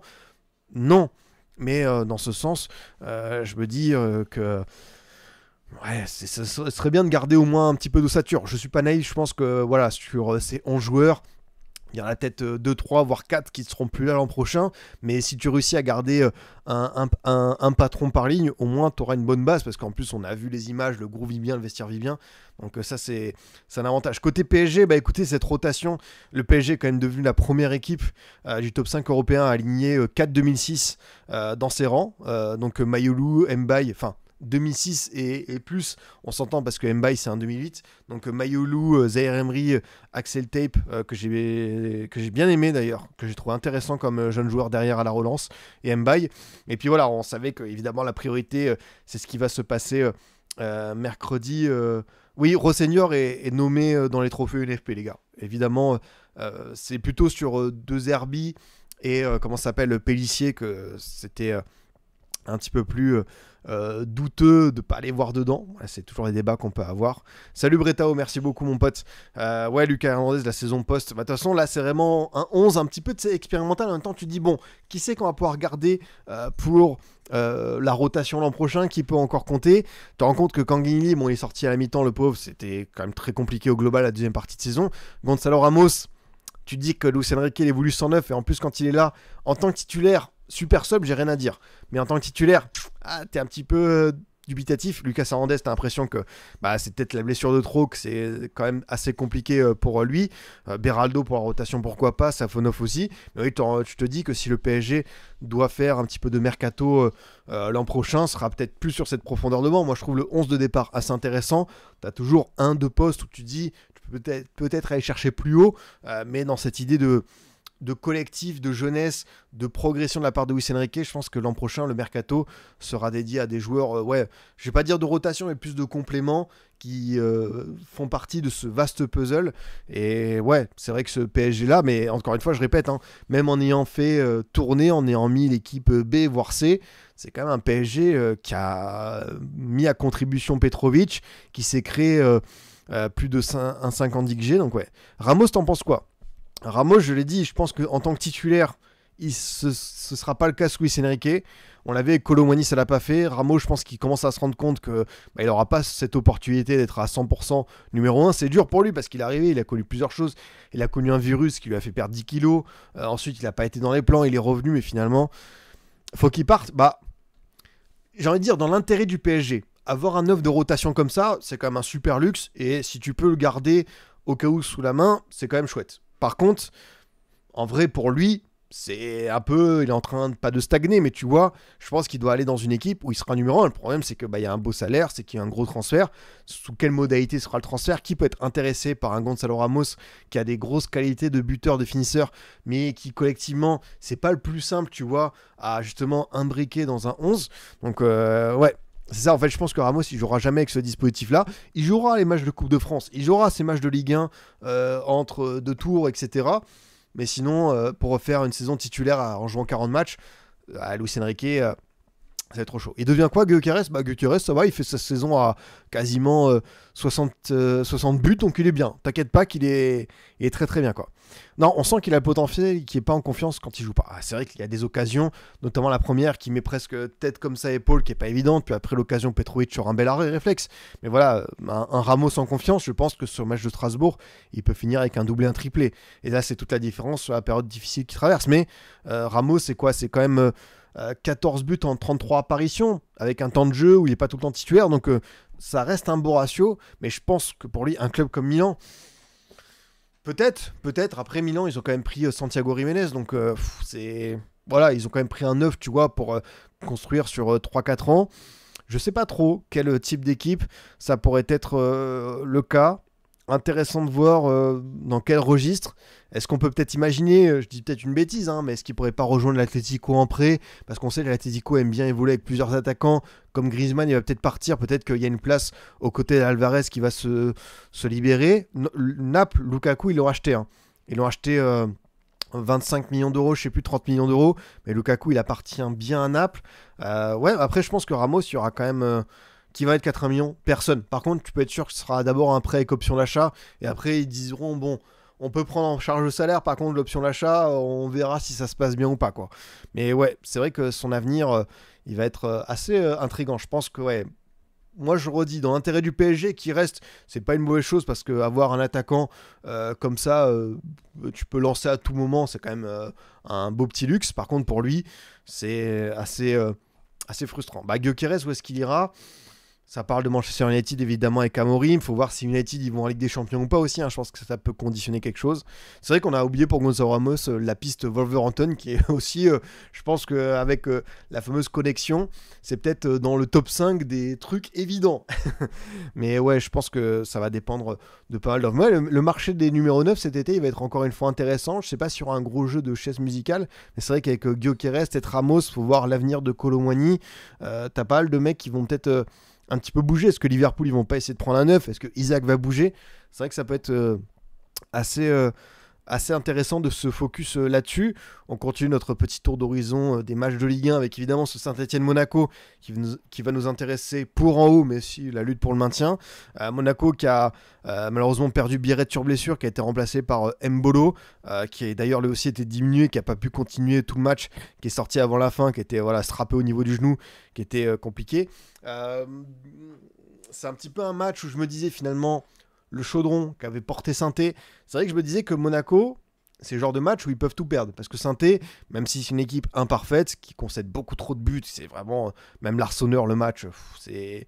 Ouais, c'est vrai que Victor Osimhen, parmi les attaquants aussi qui vont bouger, c'est vrai qu'il ne faut pas l'oublier. Bien vu, parce qu'il va revenir sans doute de Galatasaray. Et ça va occuper pas mal de monde, je sens. Ouais, Saint-Étienne est passé à côté de son rendez-vous. Saint-Étienne a 4 points de retard sur le Havre. Saint-Étienne doit faire aller 4 sur 6. Et même par rapport à différence de but, je pense que Saint-Étienne doit faire quasiment 6 sur 6. Même ça, en fait, ils n'ont pas le choix. Il doit faire 6 sur 6 contre Reims et Toulouse. Alors c'est possible parce que Reims, c'est pas la meilleure équipe en 2025. Ils doivent encore aller chercher un point peut-être pour leur maintien. Et Toulouse, bon... ils sont en vacances, mais tu vois, ils aimeraient terminer le plus haut possible. Donc à voir ce que ça peut donner. Mais c'est vrai que c'est ce genre de match où tu disais, bah voilà, s'ils veulent un petit peu s'aérer l'esprit, ça peut faire la différence. Et au global, bah, c'est un match où Saint-Etienne, tu te rends compte que quand il n'y a pas Stinsin, bah, David Agili il peut faire des exploits, ça peut être bien. Mais dans l'autre sens, Cardona, qui a vraiment un coup de moins bien, c'est compliqué. La défense, bah, tout le long de la saison, on l'a dit, on l'a redit, les latéraux, c'est pas suffisant. Pour un championnat de première division, t'as trop peu de certitude dans des postes clés, parce que les latéraux, même si on sait que de temps en temps c'est le poste où tu as, je vais pas dire sous-investir, parce que tu dis mieux vaut avoir un top gardien, un top 9, un gros relayeur, un ailier, un peu dribbleur qui va faire la différence en tout instant. C'est vrai que c'est des choses un petit peu déterminantes d'une équipe, mais des latéraux qui n'ont pas le niveau Ligue 1, au bout d'un moment, tu finiras par le payer. C'est malheureusement... ce qu'on peut reprocher un petit peu à cette équipe stéphanoise, le groupe Kilmer, de ne pas avoir assez investi. Pourtant, ils ont l'air d'avoir des moyens. Ils ont pu mettre 10 millions sur Stassin et je pense que pour le coup, ça a été une très très belle opportunité. C'est vraiment... Je veux pas les enterrer avant la fin du championnat, mais je pense que s'ils descendent en Ligue 2 directement, il y aura de gros regrets. parce que ils ont du matériel offensif que certaines équipes de Ligue 1 n'ont pas. Il y avait du potentiel au milieu de terrain, mais vraiment, défensivement, ils sont passés à côté de quelque chose, et tu peux pas arriver à ce niveau-là avec aussi peu de garantie, quoi. C'est ça qui les a un petit peu tués. Et je pense que s'ils redescendent directement... Alors, Kilmer, ils ont dit on continuera avec Horneland. Enfin, on n'a pas envie voilà, que cette redescente, ça nous mette... on se tire une balle dans le pied en mode c'est la fin du projet. On prend nos clics et nos claques. Et puis on laisse le club au premier venu, quoi. Mais c'est au global, franchement, beaucoup trop de frustration pour cette équipe stéphanoise. Parce qu'il y a eu des séquences, même de jeu. Si on parle juste de jeu sur Horneland, des phases... Je te dis, franchement, ça joue bien. Par exemple, l'action où Léo Petro, il rate son tir. Enfin, vous savez, il veut la prendre du gauche, ça finit sur son pied droit. Du coup, il se loupe totalement. L'action pour arriver au tir de Petro, franchement, c'est une séquence de jeu d'un très bon niveau. C'est là où tu dis que Horneland, il a quand même su développer une certaine idéologie de jeu. Quelque chose qui est agréable à voir, à l'image de certaines phases lors du derby contre l'OL. Mais... quand quand tu prends autant de buts, quand tu concèdes 14-15 pénaltys, que tu as autant d'erreurs individuelles, au final, t'as beau pratiquer un football alléchant, ça finira toujours par te punir. Et malheureusement, je pense que ça aurait été l'histoire de Saint-Étienne cette saison, quoi. SSE, c'est terrible, à chaque fois que je les vois, ils sont pas trop mauvais, mais sur 90 minutes, en 20 minutes, ils se tuent tout seuls. C'est un petit peu le résumé, voilà, j'ai parlé de leur histoire, c'est aussi ça. Voilà, le match à Strasbourg, ils ont pas la tête d'un 17ème, c'est terrible. Le match à Strasbourg, ils perdent 3-1, mais ils ont des belles occasions par Cardona, par David Ashvili, enfin vraiment, ils ont une production qui est bonne. Et au final, c'est là où tu vois la différence entre une équipe qui est quatrième, qui peut aller chercher la LDC. Enfin, voilà, Strasbourg, ils sont exactement, que je dise pas de bêtises, 6ème, pardon, 4ème, c'est Nice, et une équipe qui est 17ème. C'est là où ça se joue pour eux, quoi. C'est vraiment où ça a été assez chaud. Même il y a des matchs contre Brest, ils terminent avec 3 buts, un gros spectacle, mais derrière ça fait 3-3.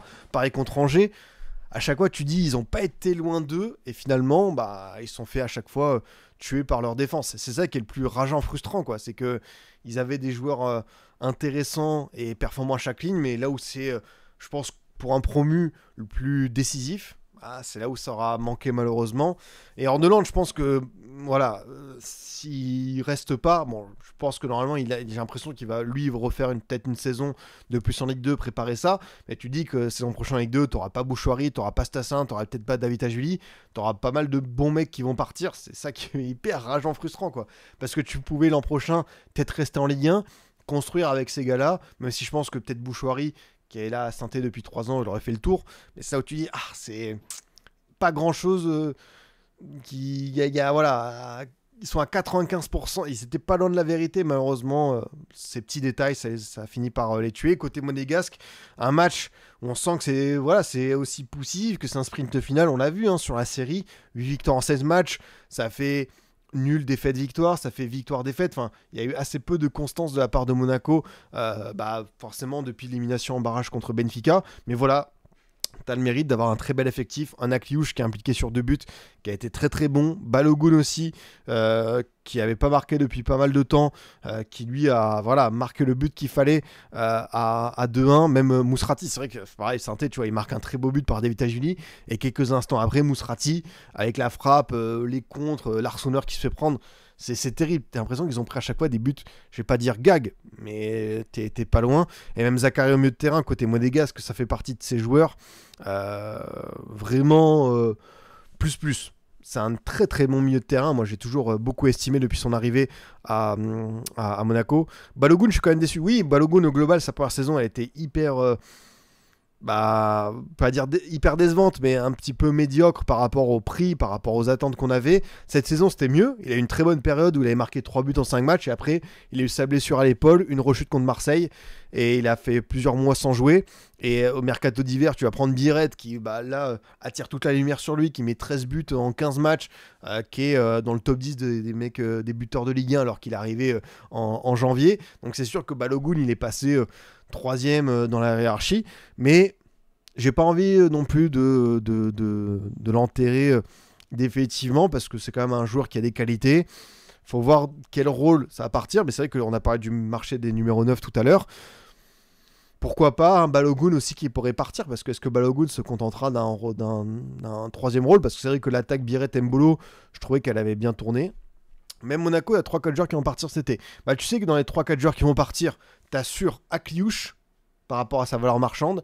T'as aussi Ben Seguir qui a eu un petit peu un coup d'arrêt sur la deuxième partie de saison, mais qui a une très belle cote. Et Monaco se dit, mais avant, peut-être que le joueur stagne un petit peu. Et je parle de joueurs qui stagnent, c'est un 2005, c'est hyper jeune, mais vous m'avez compris. Donc je pense que Ben Seguir, il y a des intérêts, notamment de Leverkusen, tout ça. Ça peut aussi faire ses valises. Et après, les deux latéraux, comme tu dis, Vanderson et Caio Henrique, qui auraient peut-être pu partir. Donc ouais, tu dis que tu as Ben Seguir, Akliouche, Henrique Vanderson. Et oui, je parle juste des joueurs, on va dire, majeurs, ceux qui sont souvent titulaires. Sinon, après, oui, je pense que Crépin Diatta, Jordan Tézé peut-être. On a parlé de Balogun, et Ikena, qui a aussi pas eu beaucoup de temps de jeu sur la deuxième partie de saison. Ça fait partie de ces joueurs qui pourraient faire leur valise. Hutter va rester, oui, Hutter va rester parce qu'il a prolongé son contrat. Mais en fait, il y a beaucoup de Monégasques qui sont quand même déçus de la tournure de la saison parce qu'en plus c'est l'année du centenaire de Monaco, donc c'est aussi important symboliquement. Élimination en barrage contre Benfica alors qu'il y avait la place de passer. T'as également l'élimination en Coupe de France en 16e de finale contre Reims qui était une équipe en crise. Et t'as un championnat où tu seras peut-être podium mais t'as fini très loin du Paris Saint-Germain et t'as jamais eu un rythme de croisière. Donc c'est vrai que Monaco, même si on le dit, il y a des joueurs quand même plus à chaque ligne, au global, je trouve que même si Monaco termine 3ème, moi je resterai grandement sur ma faim, quoi. Mais voilà, on va voir ce qu'ils vont décider un petit peu pour l'été prochain. C'est quoi le projet à Monaco? En fait, je comprends pas ce club. Bah, après, Monaco, ce qui est bien, c'est que tu as un très bon centre de formation. Tu as beaucoup de joueurs qui ont émergé, qui ont permis à cette équipe, au-delà évidemment de ce qu'on avait connu avec Mbappé qui venait de l'INF Clairefontaine, mais tu avais quand même des joueurs, Akliouche, Ben Seguir, tu as du Simon Boabré, tu as Magassa aussi qui est un petit peu dans la rotation, c'est quand même pas mal. Je pense que c'est toujours un petit peu l'idée d'être compétitif en Ligue 1, de faire top 3 chaque saison, de pourquoi pas aller titiller le PSG et de faire des beaux parcours en Coupe d'Europe, sauf que titiller le PSG, tu l'as pas fait depuis la saison sous Kovac. Ligue des Champions, ça fait très longtemps que t'as pas fait un beau parcours, même Europa, donc difficile. Je pense que Monaco finit pas en LDC. Monaco, c'est vrai qu'ils ont le calendrier le plus relou, mais s'ils gagnent tout, ils sont en LDC. Ils ont leur destin entre leurs mains. Alors à voir la réaction qu'auront les Lyonnais samedi soir, mais c'est sûr que si tu tapes l'OL, tu élimines définitivement un concurrent. Et le Lens Monaco, on sait qu'il y a déjà eu des petits contentions entre Lens et Monaco, qu'il y a déjà des scénarios qui se sont joués en LDC sur ce match-là. Donc attention, c'est vrai que pour moi, je trouve que de tous, de tous, même pas avec, c'est juste de tous, je trouve que c'est le calendrier le plus compliqué parce que tu as une réception contre un concurrent direct et tu as un déplacement à Lens qui est jamais évident. Et Lens, ils peuvent les priver de Coupe d'Europe, eux, ils se priveront pas. Puis en plus, ils vont mettre, je pense, un bon petit bus, donc bon courage pour aller chercher, pour apercevoir Mathieu Ryan, mais toujours se méfier des matchs faciles. Et voilà, quelqu'un a dit, est-ce que toutes les équipes feront 6/6? Je pense qu'il y en a qui feront du 6/6 quand même, parce qu'il y a des grosses dynamiques. Ça va être quand même des équipes qui vont arriver bien armées, avec des équipes qui ont moins de joueurs, moins de dynamique. Donc je pense qu'il y en a quand même qui vont le faire. Rien que Marseille, tu vois, Le Havre et Rennes à la maison, je pense qu'ils sont capables de faire ce 6/6. On y va pour les autres matchs, les potes. Il nous reste évidemment aussi ce match Nice-Reims qui a tourné en faveur des Niçois. Nice qui est 4ème de Ligue 1, qui avance ces 2 dernières journées et tient son destin pour aller en LDC. Alors évidemment avec une production assez faible, on le dit, 8 tirs, 2 cadrés. Au niveau des XG, c'était vraiment pas terrible. Mais voilà, le but de Sanson qui les a mis vite à l'abri. Et puis derrière, ça a été un peu plus délicat. Reims, je ne sais pas ce qui leur a manqué, mais peut-être un peu plus d'audace, un peu plus aussi évidemment d'efficacité. Mais voilà, c'est un match que Nice a bien su maîtriser. On sent que la victoire à Paris les a un petit peu bonifiés dans ce sprint final. Après, on sent qu'ils vont vraiment prendre match par match en mode quelle tactique on aborde. Et finalement, ce match de Reims, c'était, j'ai l'impression, on marque le premier but et après, rideau. Il n'y a plus grand chose qui sort de notre camp. Et après, c'est vrai que j'ai aimé par exemple le match de Bombito qui avait été un peu plus en difficulté, notamment à Strasbourg, il était passé à côté. Sanson, c'est quand même une super résurrection. Enfin, le mec, on lui diagnostique une entorse à la cheville, finalement c'est une double fracture. Il a passé la saison sur le carreau et là dans ce sprint final, il te met un doublé au parc et là ce but, même si voilà, il peut reprendre après une mésentente entre Yevan Diouf et un de ses défenseurs, bah, voilà, le but est quand même assez chaud. Et puis voilà, c'est le genre d'histoire, un Morgan Sanson qui revient de nulle part, qui t'offre peut-être les buts qui vont t'emmener en LDC. Alors oui, on est tous un petit peu, je vais pas dire dubitatif sur ce que va faire Nice en Ligue des Champions, parce que s'ils vont en LDC, bah évidemment, on veut pas qu'ils nous offrent le spectacle, le très triste spectacle qu'on a eu en Europa League, où ils ont terminé quasiment 36e sur 36. Ça, c'est pas possible. Après, on sait que ils avaient une grosse infirmerie, que très très vite ils se sont rendus compte que l'Europa c'était pas possible, donc ils ont fait une croix dessus, ils ont décidé de miser sur le championnat. C'est pas beau, mais à ce moment-là, on sait que Francaise, il a dit à l'entraînement, il avait 8 joueurs de champ et 3 gardiens, donc bien sûr pour faire des équipes, c'était délicat. Je trouve quand même qu'avoir un Francaise à bord, c'est rassurant parce que c'est un coach hyper compétent, qui connaît ce type d'enchaînement, qui est un petit peu, qui a les clés du camion en attendant de savoir ce que va faire Ineos. On sait qu'ils veulent vendre le club, ça parle d'Arabie Saoudite, faudra voir un petit peu. Après, c'est sûr que si Nice va en Ligue des Champions, au niveau effectif, il va falloir passer à la vitesse supérieure, hein, parce que après on a vu que la nouvelle formule ça pouvait permettre d'avoir des adversaires à leur portée, que Brest, Lille, même Monaco en avaient profité. Nice, s'ils ont deux matchs contre les équipes du chapeau 3, chapeau 4, je pense qu'ils peuvent aller faire 2 victoires, peut-être 3 victoires, un nul, tu vois, ils peuvent aussi aller prendre les points qu'il faut, mais tu as l'impression qu'en Coupe d'Europe, ils nous doivent quelque chose, donc attention l'an prochain, parce que là, bah, ouais, même si on parle pas juste de Ligue des Champions, ils vont peut-être aussi retourner en Europa en conférence. Tout le monde les attend un petit peu au tournant. Ils peuvent pas être aussi ridicules. Mais je pense que, et vous êtes tous d'accord avec moi, que s'ils vont en Ligue des Champions, par rapport à l'Europa League, par rapport au jeudi soir, il y aura une motivation qui sera décuplée. Parce que pour ce groupe de joueurs-là, disputer la LDC, ça arrivera peut-être qu'une seule fois dans leur carrière, même s'il y a pas mal de jeunes joueurs, mais il y a pas mal d'éléments. Pour eux, bah, ce sera peut-être la seule fois où ils pourront se montrer en LDC les mardis, mercredis soirs. Donc ils vont peut-être un petit peu avoir envie de se sublimer. Et je pense que ça peut être une formidable vitrine pour des Melvin Bard, pour des Hicham Boudaoui, pour Bonani, pour Guessant aussi s'il reste, Bombito, tout ça. Donc ouais, je me dis que s'ils vont à LDC, normalement, ils vont prendre la mesure de ce que c'est. Mais ce qui est sûr, c'est que le mercato m'intrigue beaucoup, en sachant qu'Ineos, hein, c'est un petit peu désengagé, que tu as un propriétaire qui dit que limite, il s'en fout totalement du club, ce qui est assez lunaire au passage comme déclat.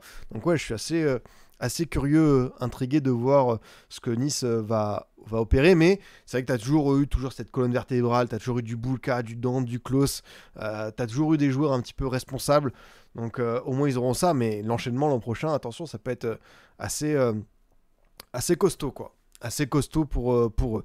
Ouais, l'angle des joueurs qui vont voir se montrer, n'oubliez pas qu'une LDC, c'est un truc unique dans une carrière, et qu'à Brest, c'est pour ça aussi qu'ils se sont montrés comme ça. C'est qu'ils savaient que certains joueurs, les Magnetti, tout ça, peut-être que la LDC, c'est qu'une fois dans la carrière, c'est cette saison, et il faut tout donner. Et c'est pour ça que certains, on s'est dit, bah, ils ont fait une super campagne, on a de quoi être fiers d'eux. Et peut-être que certains clubs qui focalisent leur attention du recrutement sur des matchs un peu couperés de Coupe d'Europe, peut-être qu'ils vont se dire, bah, tiens, à Brest, là, j'ai aimé leur échantillon de match, peut-être qu'on va leur passer un coup de fil pour les engager. Et à Nice, ça peut être aussi le cas, quoi. Donc à voir. Reims, c'est une défaite qui est un petit peu frustrante parce qu'évidemment, je pense qu'ils peuvent aller chercher mieux. Reims, c'est quand même la réception de Saint-Etienne. Donc, si Reims ne perd pas contre Saint-Etienne, normalement, ils devraient assurer leur place en Ligue 1. Par contre, s'ils perdent, attention, derrière, à pas se faire peur. Et après, tu as un match à Lille avant la Coupe de France.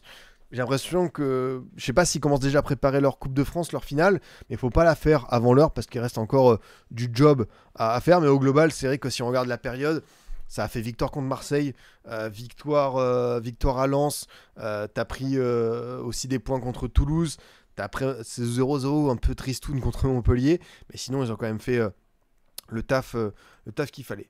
Qu'est-ce qu'il nous reste à voir dans ces autres matchs? Évidemment, il faut qu'on parle aussi de la course pour le maintien avec le très très beau succès des Havrais, chapeau à eux, et d'Angers, chapeau au Havre, pour cette belle victoire, avec évidemment un supplément d'âme incarné par Sanganté, incarné aussi par le CST de Djoubal et Soumara Initiative, mais vraiment au global, aller chercher une victoire à Auxerre, qui est une très bonne équipe à domicile, qui est une équipe qui fait une belle saison, ça aura démontré jusqu'au bout que le Havre, même avec peu de moyens, avec l'envie, avec voilà, un petit peu de mercato malin. Ils ont quand même su se mettre en bonne condition pour aller chercher au minimum les barrages. Et même barrage, je trouve que ce sera, je vais pas dire une performance, parce que longtemps, ils auront été voilà, dans cette zone délicate. Mais c'est vrai que c'est une équipe qui nous aura montré un vrai beau visage. On sait que c'est financièrement très compliqué, que CVC, ça ne leur a pas pardonné, que aussi les droits télé, c'est quasiment peanuts pour eux. Donc ouais, cette équipe havraise, même moi je me suis dit Digard il va sauter, et finalement Bonne Mère, comme c'était son choix, il a insisté là-dessus, et finalement Digard, dans ce type de mission, bah, il leur a montré un bel état d'esprit. Euh, c'est vrai que le Havre à l'extérieur est fort, non mais le Havre c'est bien, et on regardait notre petit classement, mais le Havre voilà, 13e sur la phase retour, donc 13e sur la phase retour, c'est quand même pas mal. Hein. T'es devant Nantes, t'es devant Toulouse, t'es devant Saint-Étienne, Reims, donc voilà, c'est la première partie de saison qui a été très très compliquée, où ils ont pris peu de points, mais là au global, voilà, ils ont fait quand même des succès, ils sont allés gagner 4-3 à Lens, ils sont allés chercher une victoire à Lille, ils ont pris un point contre Monaco, là ils vont chercher une victoire à Auxerre. Et ouais, même le mercato hivernal, c'est vrai que les arrivées de Mwanga, qui a devenu un pion essentiel du milieu et parfois la défense, Kuka qui a mis des buts importants, Diawara pour le turnover, Balo Touré, même si voilà, il n'a pas tout le temps été apte physiquement, mais c'est vrai que c'est une équipe qui aura vraiment marqué beaucoup de points, et chapeau à eux, parce que moi je les voyais vraiment descendre, et au final, ils ont su s'en sortir, là où d'autres n'ont pas mis forcément l'état d'esprit nécessaire. C'est vrai que je vais aller directement sur nos amis nantais, mais Nantes, heureusement qu'il y a ce petit Matelin, parce que sinon, je pense qu'ils étaient pas loin. Vraiment, le match contre Angers, c'est terrible, parce que Angers s'est déplacé avec une équipe, avec Camara qui a joué 60 minutes cette saison, Marius Courcul qui faisait sa première titu, un jeune joueur de 18 ans, Zinedine Ferrat qui est remplaçant d'habitude, Belkedine qui a pris son envol un peu plus sur la seconde partie de saison, mais au global, l'équipe d'Angers, elle était hyper expérimentale. Tu sentais que c'était vraiment limité de la part du jeu. Et au final, c'est l'équipe qui avait le plus envie qu'il l'emportait. Et Nantes, c'est juste dramatique au possible. Alors je le redis encore une fois, ils peuvent s'en sortir parce qu'ils ont un peu plus de points que certains adversaires. Mais attention, à tout moment, ça peut tomber. Angers leur est passé devant. Il suffit que Le Havre, même si Nantes, au niveau du calendrier, ça va au cerf. Donc équipe qui joue plus rien. Et Montpellier qui est déjà en Ligue 2. Voilà, normalement, dans un monde idéal, Nantes qui est à 100% concerné, ça doit prendre 4 points sur 6, peut-être 6 sur 6. Mais le Nantes qu'on voit des dernières semaines, c'est terrible. Enfin, le match qu'ils ont fait contre Toulouse à 11 contre 10, c'est déjà déplorable. Mais la perf contre Angers, t'es à la maison, contre le 15e de Ligue 1. Et à la mi-temps, t'as 2 tirs encadrés 0,04 d'XG, avec le poteau de Simon. Mais c'est pas possible. C'est pas possible de proposer ça. T'es le FC Nantes quand même. T'es une institution du football français, t'es une place forte. Alors oui, on sait que au niveau des mercatos, tu peux pas concurrencer l'OL, l'OM, Monaco, tout ça. Mais t'es quand même un club historique. Tu dois proposer autre chose avec ce matériel-là. Enfin, je redis, 2 tirs encadrés avec d'entrée Ablin, Mostafa et Simon. Je veux pas leur manquer de respect, mais la défense angevine, tu vois, c'était Florent Nain, le fort Camara, Arcus. Enfin, tu vois, c'est pas Abidal, Puyol, Piqué, Daniel Alves. Vraiment, c'est dramatique. Et pourtant, c'est ça qui est fort à Nantes. C'est que tu as toujours 26 000, 27 000 personnes au stade. Tu as un très beau tifo qui a été fait d'entrée pour le fameux but de locaux. Tu as des joueurs, encore une fois, je me répète, c'est quand même du matériel plus, et t'arrives pas à le bonifier. Et à la fin, ils ont convoqué les joueurs en mode et tout. Ils ont aussi tenté de convoquer Comboiré qui s'est pas présenté là-dessus. Moi, j'ai eu dans l'équipe que Comboiré, qui a un contrat jusqu'en 2026, il resterait en cas de maintien. Mais non, faut s'arrêter là. Enfin, c'est pas possible. C'est que si Nantes ils descendent pas cette saison, ce sera la saison prochaine, parce que la saison prochaine, tu vas récupérer Lorient qui a gardé une grosse ossature Ligue 1, qui va encore se renforcer. T'as le Paris FC qui va débarquer avec ces ambitions-là. Nantes, ils se sentiront quoi qu'il arrive. À force de reculer, ça va finir par y aller. C'est inévitable. Les équipes comme Saint-Étienne, comme Bordeaux, on sait comment ça tourne. Et au bout d'un moment, non, je pense que Nantes, ils vont faire une croix là-dessus. Et c'est chaud, c'est chaud. Voilà, merci Comboiré pour la Coupe de France, pour les 2-3 sauvetages et tout. Et pourtant, je serais pas étonné si contre Auxerre et Montpellier, ils se mettent en mode maintien, ils font un 4 sur 6. Mais au global, la copie qu'ils nous proposent, c'est chaud. C'est chaud, franchement. Je comprends les supporters qui sont dépités, qui sifflent. Bon, je pense que vous l'avez vu aussi que tout le stade a repris on se fait chier. Et ça, c'est quand même une des images amusantes, marquantes de la saison. Mais ouais, cette équipe, c'est waouh. Franchement, bon courage aux supporters parce qu'au global, cette équipe nantaise, elle propose vraiment pas grand-chose de réjouissant. Et heureusement qu'ils sont ce petit match-là, ils ont pris la victoire à Nice, ils ont fait ce point contre le PSG. Mais ouais, je pense qu'en fait, il y a des descentes qui sont bénéfiques. Toulouse, ça a été bénéfique à l'époque sur la fin de Sadran où le club n'avançait plus. Et je pense que pour ce Nantes-là aussi, ce serait évidemment une bonne nouvelle parce que ça propose plus grand-chose, quoi.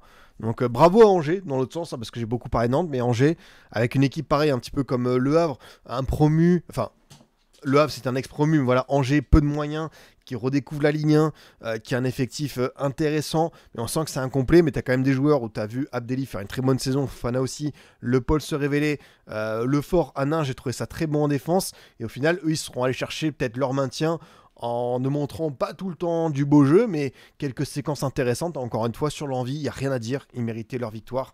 Et ouais, ce match, il doit vraiment signifier plus qu'un avertissement. Ça doit être une sanction pour Nantes. Vraiment se dire que c'est pas possible de rester en Ligue 1 en proposant aussi peu de choses.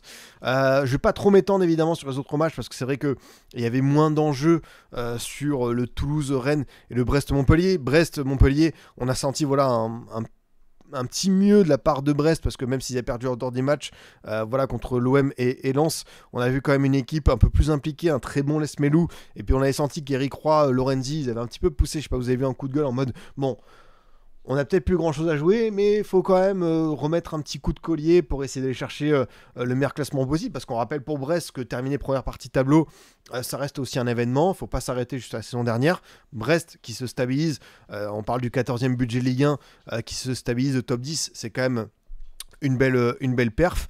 Donc voilà, après Montpellier, évidemment, on est encore sur pas mal d'expérimentation. Papus Camara qui fait une grosse revue d'effectifs, voir qui garde, qui ne garde pas pour la saison prochaine.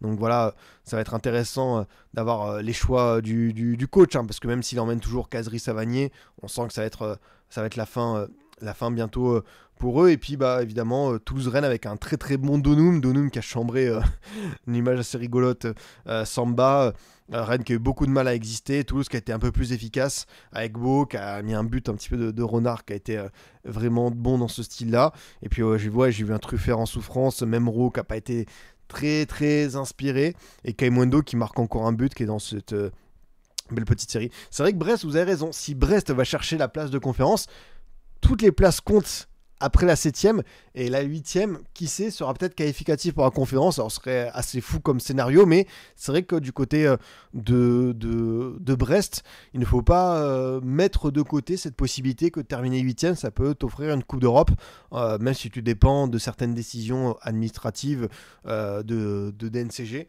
Donc à voir ce que ça peut donner.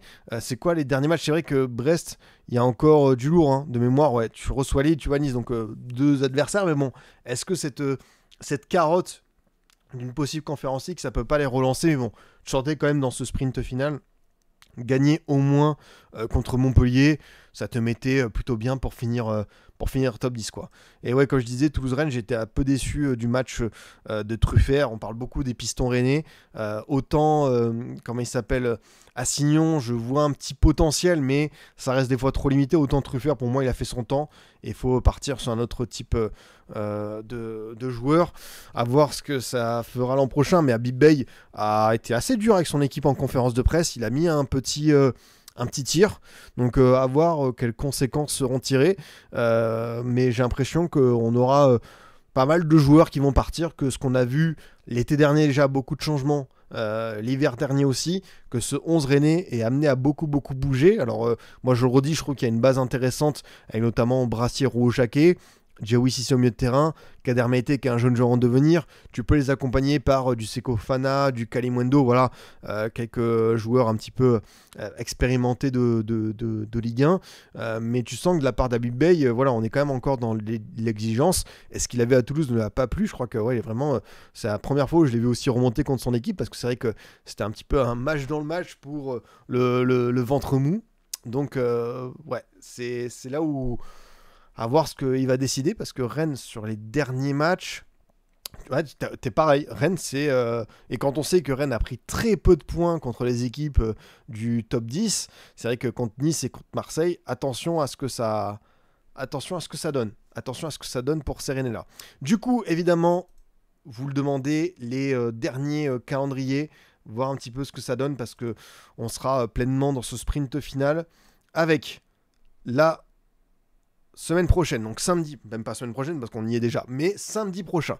Rennes-Nice, Angers-Strasbourg, Toulouse-Lens, Monaco-Lyon, Brest-Lille, Reims-Saint-Étienne, Le Havre-Marseille, Montpellier-PSG, Auxerre-Nantes. Donc Monaco, elle évidemment, dans la course à l'Europe qui sera déterminant, même si l'OL a peut-être perdu son destin.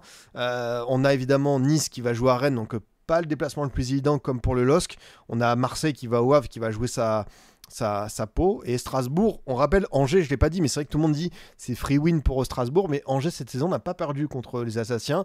Match nul en championnat et victoire en Coupe de France. À chaque fois c'était à la méno, mais Angers a toujours posé des soucis à Strasbourg. C'était peut-être avant leur dynamique incroyable, mais il n'en reste pas moins que du jeu, c'est comment contrecarrer les plans d'Eurosenior. Et puis une semaine après. Alors oui, je pense que normalement, si tout va bien, je serai juste après à 23h. On sera ensemble en live pour décortiquer cette journée. Alors évidemment, j'aurais pas pu voir tous les matchs. Je pense que je vais mettre un écran sur Monaco-Lyon et après je ferai le multiplex. Donc peut-être que les analyses seront pas forcément poussées, mais voilà, il faudra qu'on vive ensemble cette avant-dernière journée de Ligue 1. Et puis la dernière, Nantes-Montpellier, Strasbourg-Le Havre, Nice-Brest, Lyon-Angers, Marseille-Rennes, Lens-Monaco, Saint-Etienne-Toulouse, Paris-Auxerre et Lille-Reims.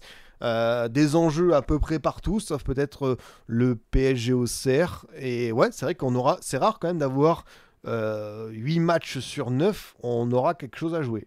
Là, par contre, ça va être assez incroyable comme scénario. Ouais, il y a des calendriers, mais de toute façon, Angers, Le Havre, il y en a qui prennent assez cher. Ouais, il y en a qui prennent assez cher. Donc, à voir s'ils vont pouvoir s'en sortir. Bon, comme d'habitude, le petit 11, je pense que si vous avez assisté à hors-jeu, j'ai déjà pu le dire, mon 11 de la journée, je vais aller très vite là-dessus, mais quelques perfs qui m'ont bien plu.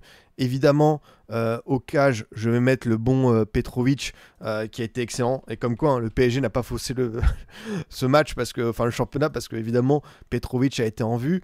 Je vais mettre aussi le bon petit le Maréchal que j'ai trouvé très très bon avec Strasbourg, avec ce but et son activité de tous les instants. Gouiri, parce que chaque ballon c'est toujours bonifié, c'est toujours un joueur qui va savoir quoi en faire. Hop, on va mettre évidemment Benjamin André au milieu de terrain qui a encore taclé, récupéré je ne sais combien de ballons, le symbole de cette abnégation. Je mets Medina parce que je l'ai trouvé encore une fois très très bon côté lensois. Donum parce que voilà, il a été encore une fois hyper actif dans son côté, il a été très performant. Ouais, la rentrée de Zouaoui, c'est vrai qu'elle est pas mal, peut-être pour changer certains joueurs du côté de la compo. Je peux mettre ça. C'est vrai que j'avais mis aussi Sanganté parce qu'il y a le but. On va peut-être mettre un Adrien Rabiot que j'ai trouvé vraiment performant et incroyable. Évidemment à Kliouch parce qu'il est impliqué sur beaucoup de buts et il a encore fait parler son talent. Et j'ai mis, ouais, je crois, Lesmelou. Donc voilà, petite équipe type, tranquille pour cette journée, cette J32 avec Petrovic au cage, Zouaoui, Sanganté, Medina, Donum, Benjamin André, Lesmelou, le milieu de terrain de Tonton, le double pivot qui passe bien, et puis devant beaucoup de talent, hein. Akiouche, Félix Le Maréchal, Adrien Rabiot, Amine Gouiri. On est plutôt bien, niveau équipe, donc ça régale bien. En tout cas, merci à vous les amis de m'avoir suivi en ce lundi soir. C'est toujours un plaisir pour moi d'être avec vous. Je vous dis à très vite. Normalement, mercredi soir, on se retrouve pour petit débrief Ligue des Champions après le PSG Arsenal. On reviendra aussi sur le Barça Inter.